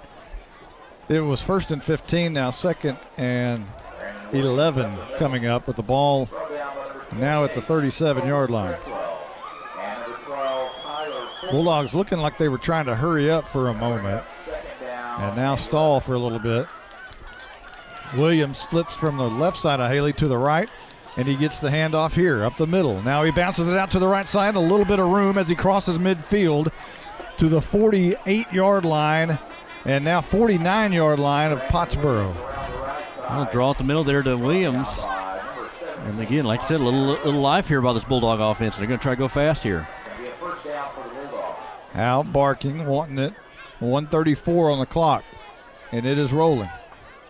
1st and 10. Howe finally past midfield here in the third quarter. Swing pass out. Thornton looking for a block. Gets a pretty good block from Wyndon, but everybody else comes and helps out.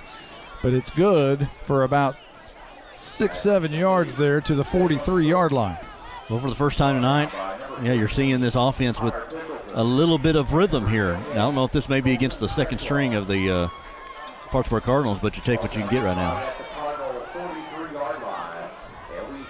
You know, with about 100 yards, we'll get back to that in a moment, as Haley wants it, gets it, handoff. No, he wants to throw. Deep down the middle side of the field. It's going to be caught by Wyndon at the 32, and he is drugged down inside the 25 to the 23-yard line. Nice catch by Wyndon, who's not only a deep play ball receiver, but also seems to be a possession receiver as well. He's a threat downfield, and here they go again. 20 yards on the pass and catch. Haley in the gun. Now they bar. Haley needed about 100 yards to pass Scott Taylor on the all-time yards list for Howe. Moving on up. Handoff to Williams, and not much doing there. The Bulldog offensive line has kind of come to life a little bit on this drive. They really have there, but that time, they didn't that time. The Cardinal defense able to answer the bell there and stop Williams there for a minimal gain. 23-yard line, and now timeout. No, into the quarter. Into the third quarter. So here we go. Fourth quarter time in Texas. No points in that quarter. None. Zero. None. No points. A little defense here played. We'll be right back right after this. Monty, now that we're off the air, let's talk about something important. When's your birthday? That's an interesting question. It's in May. Did you know that Bucksnor Barbecue will give you a free birthday buffet? What? All you got to do is show your proof of age and get a free Bucksnor Barbecue buffet for your birthday. They'll even include the drink. Well, we're going to my parents for my birthday. Well, Bucksnor Barbecue will keep that offer 5 days before or 5 days after your actual birthday. Hey, I'll even go to Van Alstyne for that. Bucksnor Barbecue is located in downtown Van Alstyne. BucksnorBBQ.com. Since 2011, Scoggins Funeral Home and Crematory has walked with hundreds of families through the most overwhelming time of their lives. Their job is simple: to make this season a little easier. What you can expect is a no-pressure, people-first philosophy, custom services for memorials that you'll remember forever, and reasonable pricing. Tommy and Bobby K. Scoggins have built a reputation over the past 30 years in the funeral business for making every family feel at home. Visit ScogginsFuneralHome.com or call 903-482-5225. Welcome back.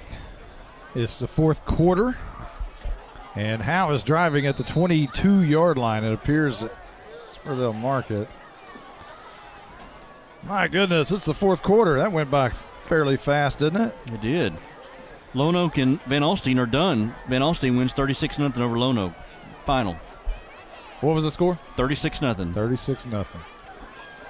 Man in motion, Thornton out of the backfield. Haley, screen pass, looking for Thornton, looking for a block from Louder, and can't get that final block on the outside, as he is going to be brought down by Townsley on the near side, and that will bring up a 3rd and long for Howe.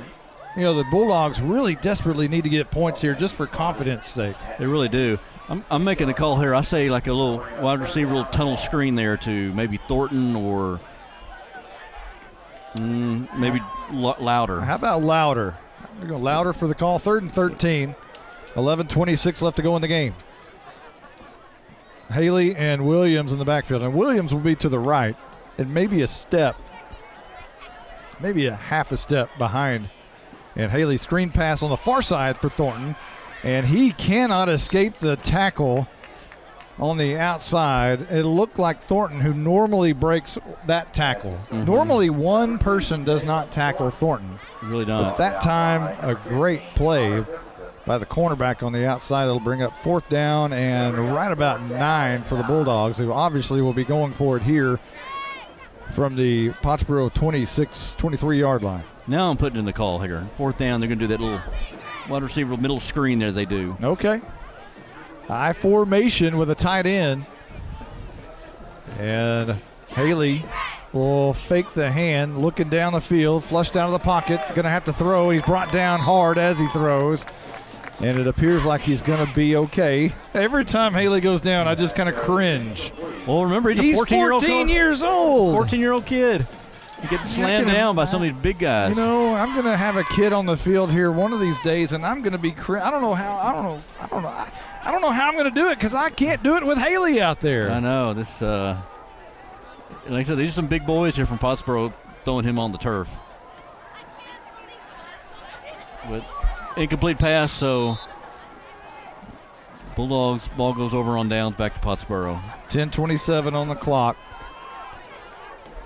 And Pottsboro looks to be all about done with passing and running. They're just running right here. And here's a handoff over left side. Not much doing there for the Cardinals. Another scoring update. Reigns up on bottom 60-0. That's in the 3rd quarter. Lots of new faces in for what? Tell me that. I'm sorry. 60-0. Reigns up on bottom. 3rd quarter.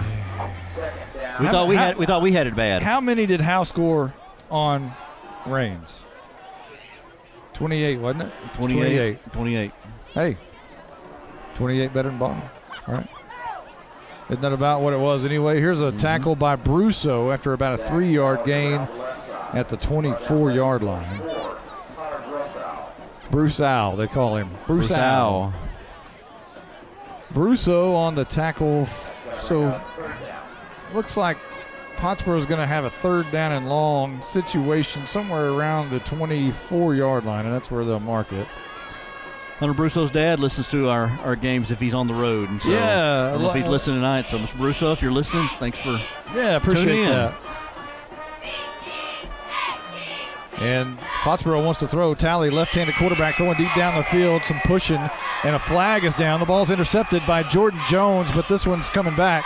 Jones escapes the tackle. Now he's looking for a block by Thornton at his far side, and he's going to be slung down at the 45-yard line. But the ball looked like it was intended for Jasek Hooker, and I think he was tackled before So it appears to be 1 flag, 2 flags, 1 a pass interference, and 2 possibly a face mask. Yeah, he was trying to go down to Hooker, and Hooker got mugged at about the 45-yard line. I didn't see who was in coverage. If that was maybe Thornton.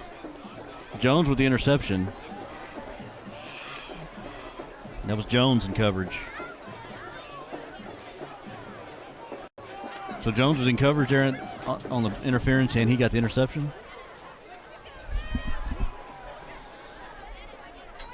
So 8:58 left to go, and Justin White with the popular call of Hooker got mugged. I just now realized that.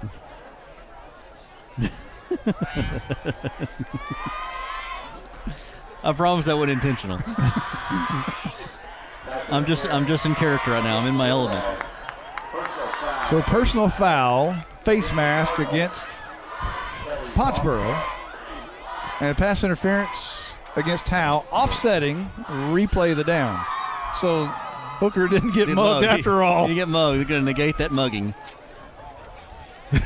So the ball will be at the 24-yard line, and we'll do it over again. Hooker got saved, as Braswell tells us. All right. Bailed out of that one. 8:58 on the clock. Unfortunately, it didn't run there. Oh, hey, we're in the fourth quarter. Braswell.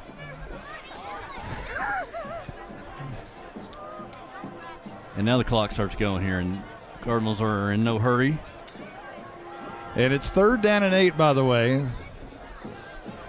There is a game still going. And Talley is the quarterback. Drops his mouthpiece, and now it goes back. And now, is it a delay of game? Flag down from the back judge, Brett Little, as he kind of Clint Eastwood walks up about 4 steps. And it's going to be against Pottsboro, and that'll move it back, delay a game. Yeah, that was delay a game. Man, the clock. Come on.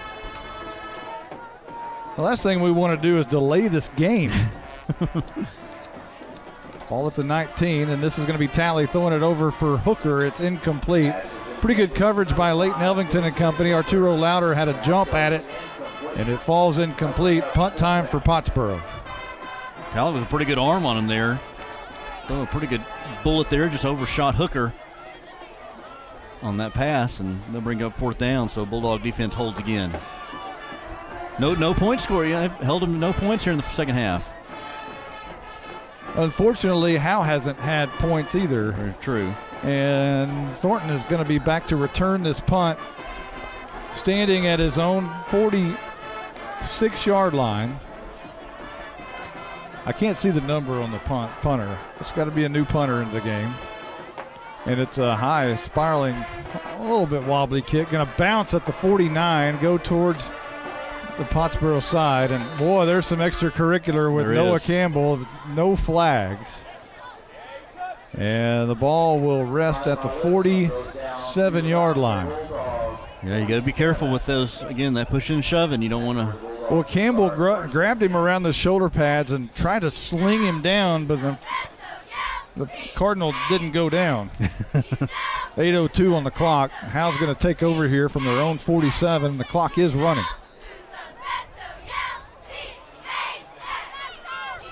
We'll see what the Bulldogs. Now, question is, Haley's still in there. How long do you leave Haley in there at quarterback? I don't know.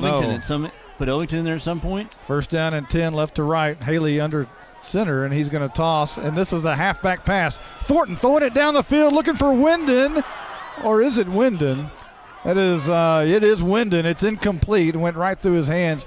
And Jalen Thornton with the arm. Man, where did that come from? He runs. He receives. He returns punts. He returns kicks. He punts. And he throws. Man, that was a cannon. He really was. He threw that way up there. We got somebody down. 7:37 on the clock, and let's see who that is. Is that Adkins? It's Jackson Adkins down, and he's being helped off the field. Boy, you don't want to lose that young man, especially, his contributions on defense are so big for the Bulldogs. You can't lose that kid. Yeah, he's at left guard, and he plays on the defensive line as well. So, yeah, that's a big loss for the Bulldogs. Well, hopefully he'll be all right. As it's 2nd down and 10 now for Howe, left to right here in the fourth quarter, trailing 42-3, 7:34 left to go in the game. 2nd down and 10. Haley now goes to the gun. And now they look to the sidelines. The clock is winding at 7:30.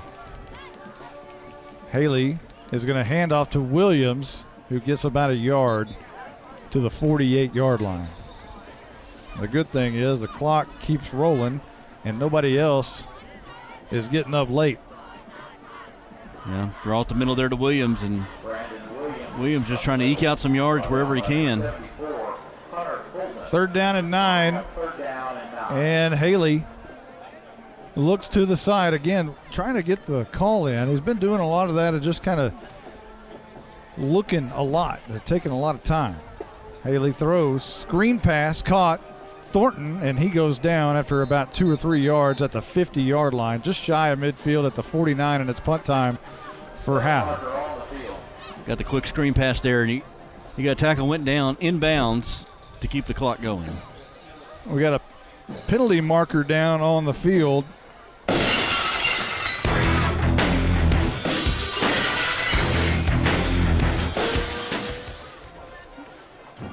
What do we got going down there, the Knight Furniture sideline, man? I think it might be pass interference on Howe because someone getting out and blocking a little too early. It's going to be holding. Holding against Howe. And I think you're right. It was out there on that edge where and now a personal foul face mask against Pottsboro will negate that, and we'll replay it again. Third down, okay. All right, so we've had a few of those now. Every time you commit a foul, we commit a foul, and we'll just do it again. Yeah. Clock stops at 6:43. Come on, roll it. There you go. He gave the roll it sign. There it goes. Now it's going. 3rd down and 9 for Howe. It stays still when they roll it and keeps going when it's not supposed to. Williams to the right of Haley. He fakes it to Williams, throws deep down the field for Arturo Lauder, and overshoots him by a step or two. That falls incomplete. 4th down and 9 coming up, and now we'll see if the punt team comes on, and it appears that they will. 6:25 on the clock, and it's punt time for Howe. Try and get it to Lauder right down the seam there and just overshot him again. That's, and I've talked to Charles Haley, Austin Haley's dad, and talk about his experience out here, and there's gonna be days where he looks like a 14-year-old freshman. There's gonna be those days. There's nothing you can do about it except experience and keep playing.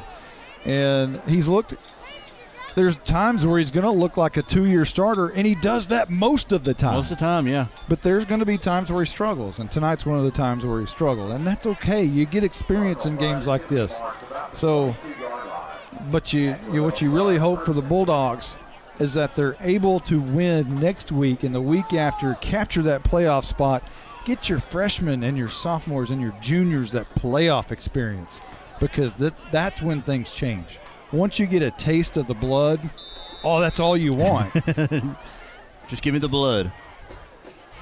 Ball at the 22 is where Pottsboro will start with 5:52 on the clock. Well, you talk about he's looked like a 14-year-old kid, a freshman here early on. Thing is, the rest of the team hasn't looked great as well. Nobody's just really had a great moment tonight. Talley's going to hand off to the running back through, and a new runner into the game for Pottsboro is Blaine DeSouza. And that'll be good for about 4 yards. DeSouza. Clock still rolling, 5:14. And Talley wanting the snap, handoff to Souza, this time to the right side. This time some more room to run, and he's carrying defenders across the first down marker and across to the 35-yard line. Tough runner there by DeSouza. Yeah, got hit about 5 yards downfield and carried the pile for another 5 yards across the first down marker. And they're just getting shotgun formation and just handing off to these running backs. Seem like they're going 3 or 4 deep on the depth chart and running back, and all of them can run pretty well. Well, the near side crowd has really thinned out quite a bit. Only people that are left are probably the parents and grandparents and maybe the student section. On the far side, Howe brought a pretty decent crowd tonight. And this will be DeSouza on the handoff, and not much doing there. He's going to be wrapped up behind the line of scrimmage, a loss on the play. The ones that made the trip over here for Howe are still here. Braving the cold. Carson was saying it's gotten colder since kickoff. So some of them stayed brave and with their blankets and their... Hey, while we're speaking of Carson Grogan, I'm going to ask you a question. What do you think about your intro music there? Did that work for you? Yeah, I like that a lot. Yeah, that was requested, so I tried to come through on it. Here's a flag down, and Talley is not down yet, all the way into Howe territory at the 43-yard line. But let's check the flag, and the officials are, every time Pottsboro tries to do something here, something happens, and the flag comes out. Well, they're personal foul against Pottsboro, a chop block, wasn't it? Yes. The Cardinals, that's one thing that you see a lot from Pottsboro that maybe you don't see still at some other schools. There's a lot of blocking below the knees at the line of scrimmage. Mm-hmm. That still happens a lot here. Mm-hmm.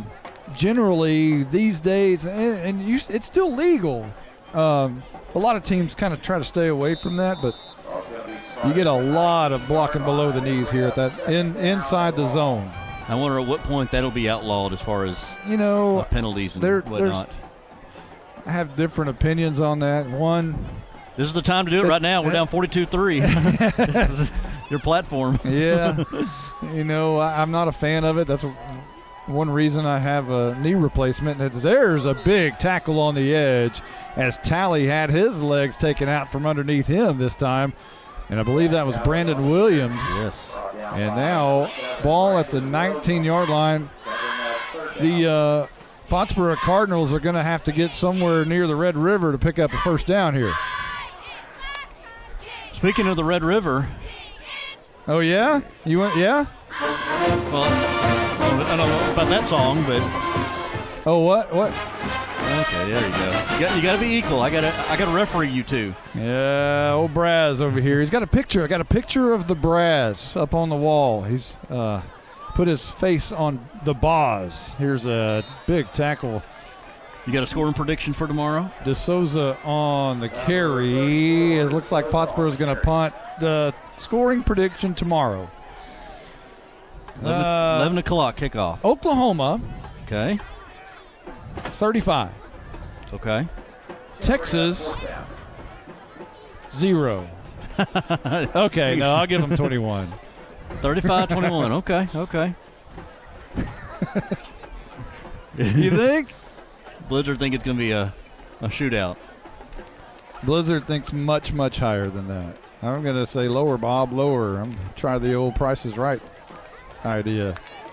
The punt by Pottsboro will be shy of the 45-yard line. Actually, I guess they'll mark it right there at the 45. So with a $1:57 left to go in the game, Howe's going to get it here to try to get a touchdown on the board. Haven't had a touchdown in this game. Only the 39-yard field goal. I'm saying tomorrow, Oklahoma 56, Texas 45. 56. Are you? Oklahoma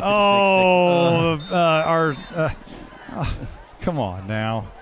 The Blizzard says that's a much better score, but he doesn't think Oklahoma's going to win.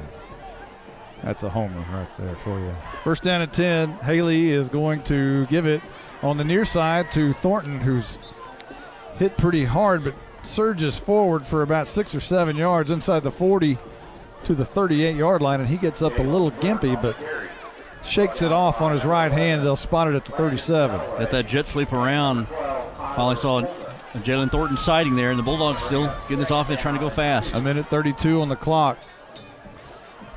And offensive coordinator Nate Lynch wants to stick it in the end zone right here. Without question, he wants points on the board. Let's put something on there.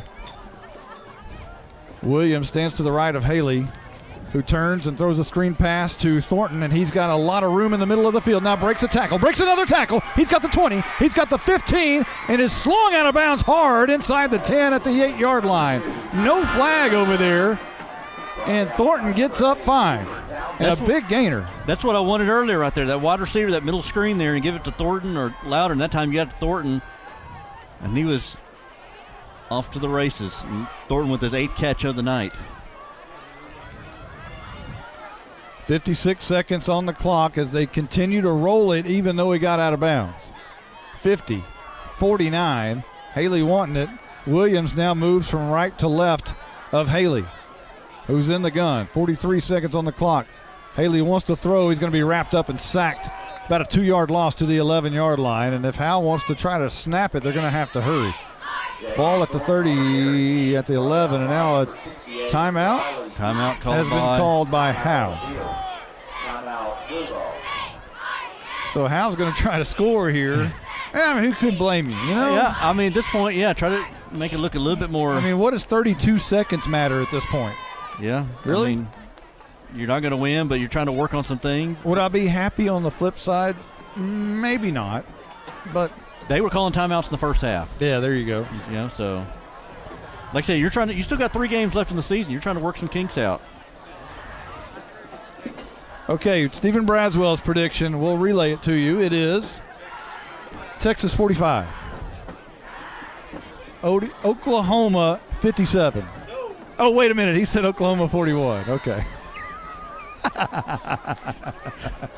Sorry. Fake news.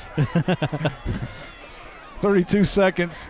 Thornton looks like the jet sweep. He fakes it, throwing in the end zone, incomplete for Arturo Louder at the 2-yard line. Clock continues to run out, stops at 26. Third down and goal from the, what are we at, the 11-yard line? So Howe desperately trying to get points on the board right here.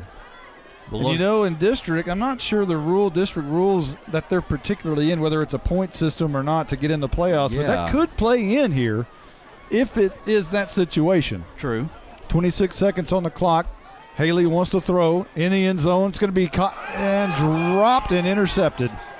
And coming to the near side now, straight up the middle, is the Pottsboro Cardinal receiver or defender, and that appears to be the end of the game. Clock at 11. They're just going to let it roll. There was a little bit of mouthing going on as it was intercepted by Pickleton. The ball went right through Wyndon's hands and into the arms of Pickleton, and Pottsboro is going to take away this 42-3 win here at Jim Henderson Stadium. And again, it's been 8 in a row now here in Pottsboro. It's been 9 in a row overall as the Cardinals again beat the Howe Bulldogs, this time 42-3. Yeah, this one wasn't pretty. Bulldogs, like I said, they kind of shot themselves in the foot to start the game off, down 14-0 before they even got the ball. And then penalties and then just big plays. You just couldn't keep Pottsboro. You couldn't slow them down when you needed to. And Pottsboro did what they're supposed to do. They're number 8 team in the state of Texas in 3A Division I, and they dominated the Bulldogs. And there's a reason why they're pretty much on pace to win the district. One thing you have to really look at, though, is as great as this team is over here in Pottsboro, they did possibly lose their quarterback. They didn't score a point after he left the game tonight, and that's unfortunate for the Cardinals, as the number 8 team in the state really needs all their troops when they're going to head on past district play. Yeah, and what we had heard during halftime was that he had gotten hurt before, had hurt his ACL before, and so they were kind of disappointed to see him injured, and don't know what the diagnosis was on that, if he's out, if he was just out for this game or what the or how long he'll be out, if it's he'll be back next week or not. Well, we have the school song over on the far side. We'll let you listen to that.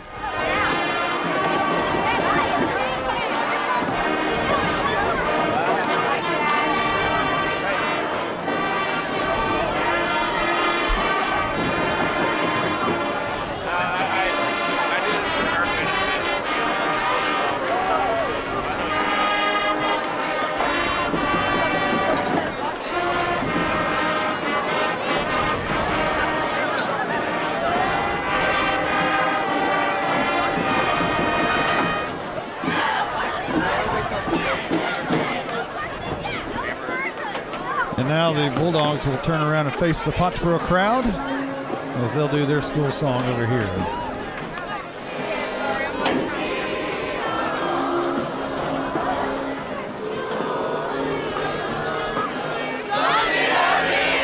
So Justin White, a 42-3 loss. You get out of this game.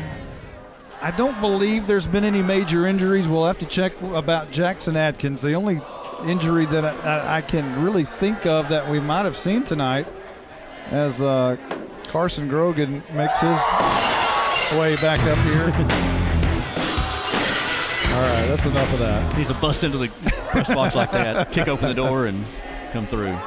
So the good thing about Howe, this game doesn't mean anything for the Bulldogs. It really doesn't, because Howe's just looking to get in the playoffs. And the way you get in the playoffs, you've already beaten Bonham. Now you got to beat Lone Oak or Commerce. If you beat them both, you're definitely in. If you beat one of them, you're probably in. Yeah. There's a good chance you're in if you just win one of those. Depends on who beats who. But if you beat them both, you're in. And then the whole system changes from that moment when you get those young players the playoff experience. Like I said, once you taste the blood, that's all you want is that playoffs. And get them in there now, like you said, because there's still some young players that'll be back here next year. Jalen Thornton, Jordan Jones, obviously Austin Haley, Carson Daniels. Get some of those guys, as you said, that experience here. And you said the junior high, they got some pretty good teams in the junior high that are moving up here and get them some experience later on. But, yeah, tonight was a game that you knew was going to be an uphill battle. It was going to be a tough one to pull off. But next week, these next two games are really, really important. You got to win at least one of them, and preferably you could probably win both of them. Really, if Howe's healthy, Howe's got to be the favorite in both of those games. Really do, yeah. I would think. Now, Commerce, you don't know. Commerce was off tonight. Yes, they were off. So if there may be some, you don't know about Commerce, whether they'd be picked to win that or not. It may be kind of even, but they're definitely picked to beat Lone Oak. Yes. And if they lose to Lone Oak, that's an upset. That's one that the Bulldogs would say that's one we should have won. It really is, that one. So next week, I'm telling you, if you're listening, you ought to be listening, and you ought to be back at Bulldog Stadium next week. You don't have to listen next week. What we want you to do is be at the stadium, and we want you to bring your headphones to the stadium and listen to us on 99.9. We want you to be at the stadium. This Bulldog team needs to be in the playoffs, and a good way to do that is to have a 12th man in the stands. So it's very important that you do so. So we have some stats coming up, I believe. The Blizzard, you going to do that for us? All right, the Blizzard's coming up. We will hand him the headphones right now. As we're going to have a short post game, we'll just wrap everything up real quick. After we do the Blizzard's report, we'll recap it real quick, and then we'll go home. So Blizzard, whenever you're ready, there's the microphone, and there you go. It's all yours. For the Bulldogs tonight, Jalen Thornton did not do what he usually does on the ground tonight. He was backed up, stopped for -3, -2 yards every time he had the ball. He had 12 carries for a total of -4 yards in the game. Brandon Williams had 10 carries for 48 yards. He was our the Bulldogs' leading rusher tonight. But Jalen caught 8 passes for 96 yards tonight, mostly on bubble screens. But that was the big play for the Bulldogs. Now Pottsboro played the backups in the second half tonight, and they ran the ball and got out of here with the victory as they planned to, with little 6-yard runs, 5-yard runs for their backup running backs, as Cy Shope did not see the field in the second half, and their quarterback, Braden Pyler, did not see the field in the second half tonight. The Bulldogs were led, as they always are, by J.C. Helpenstiel with 8 tackles. Leighton Elvington had 7 tackles, and Hunter Brusso had 6.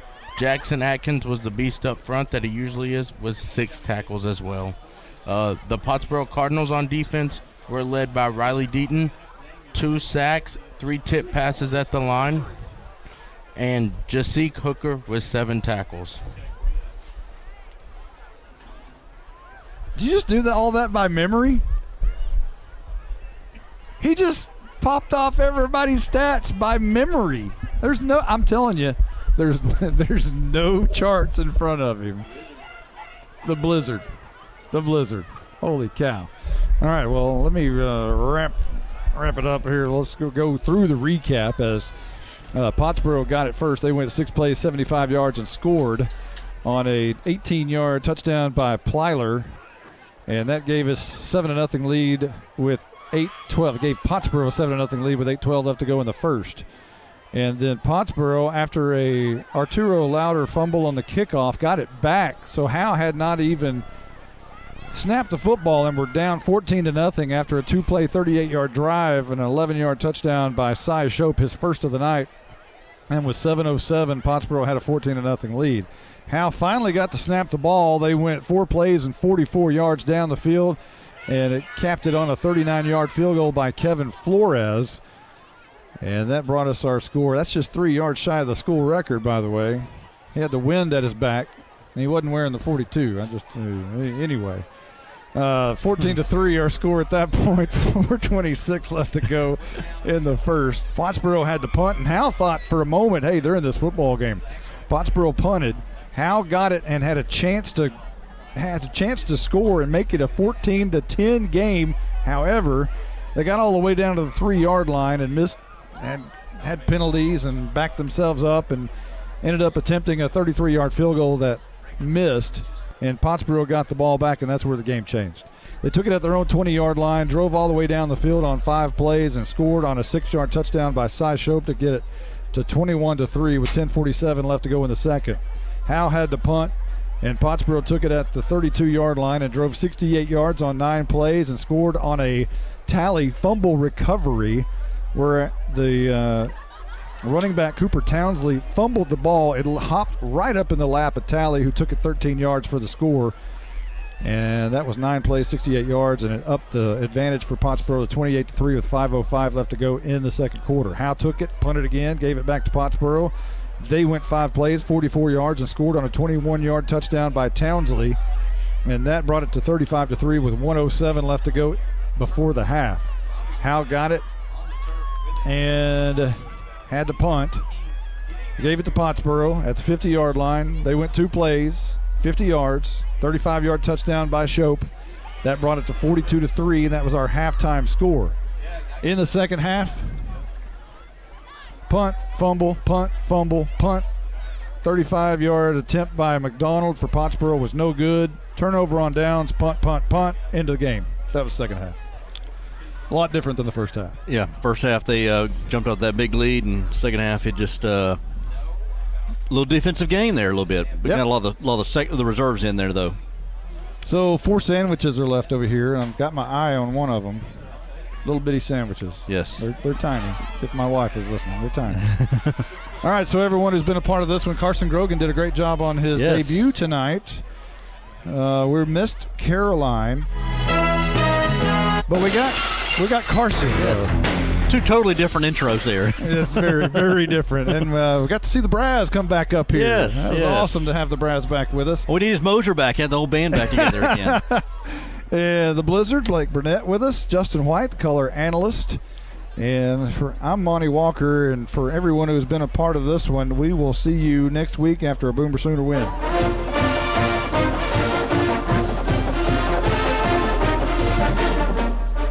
You've been listening to Howe Bulldogs football on HoweEnterprise.com. Howe Bulldogs football is brought to you by Sonic at Howe, Scoggins Funeral Home, Attorney Micah Belden, Bucksnort Barbecue, TechWave, and Meacham State Farm, Knight Furniture, Independent Bank, Star Auto Body, Torque Plumbing, Family Attorney Kimberly Killebrew, Juan Enciso Farmers Insurance, GCEC, the Old Man at the Coffee Shop, FBC Howe, the Howe Athletic Booster Club, Baker AC and Heating, Pitt Exteriors. This has been a product of Grayson Publishing.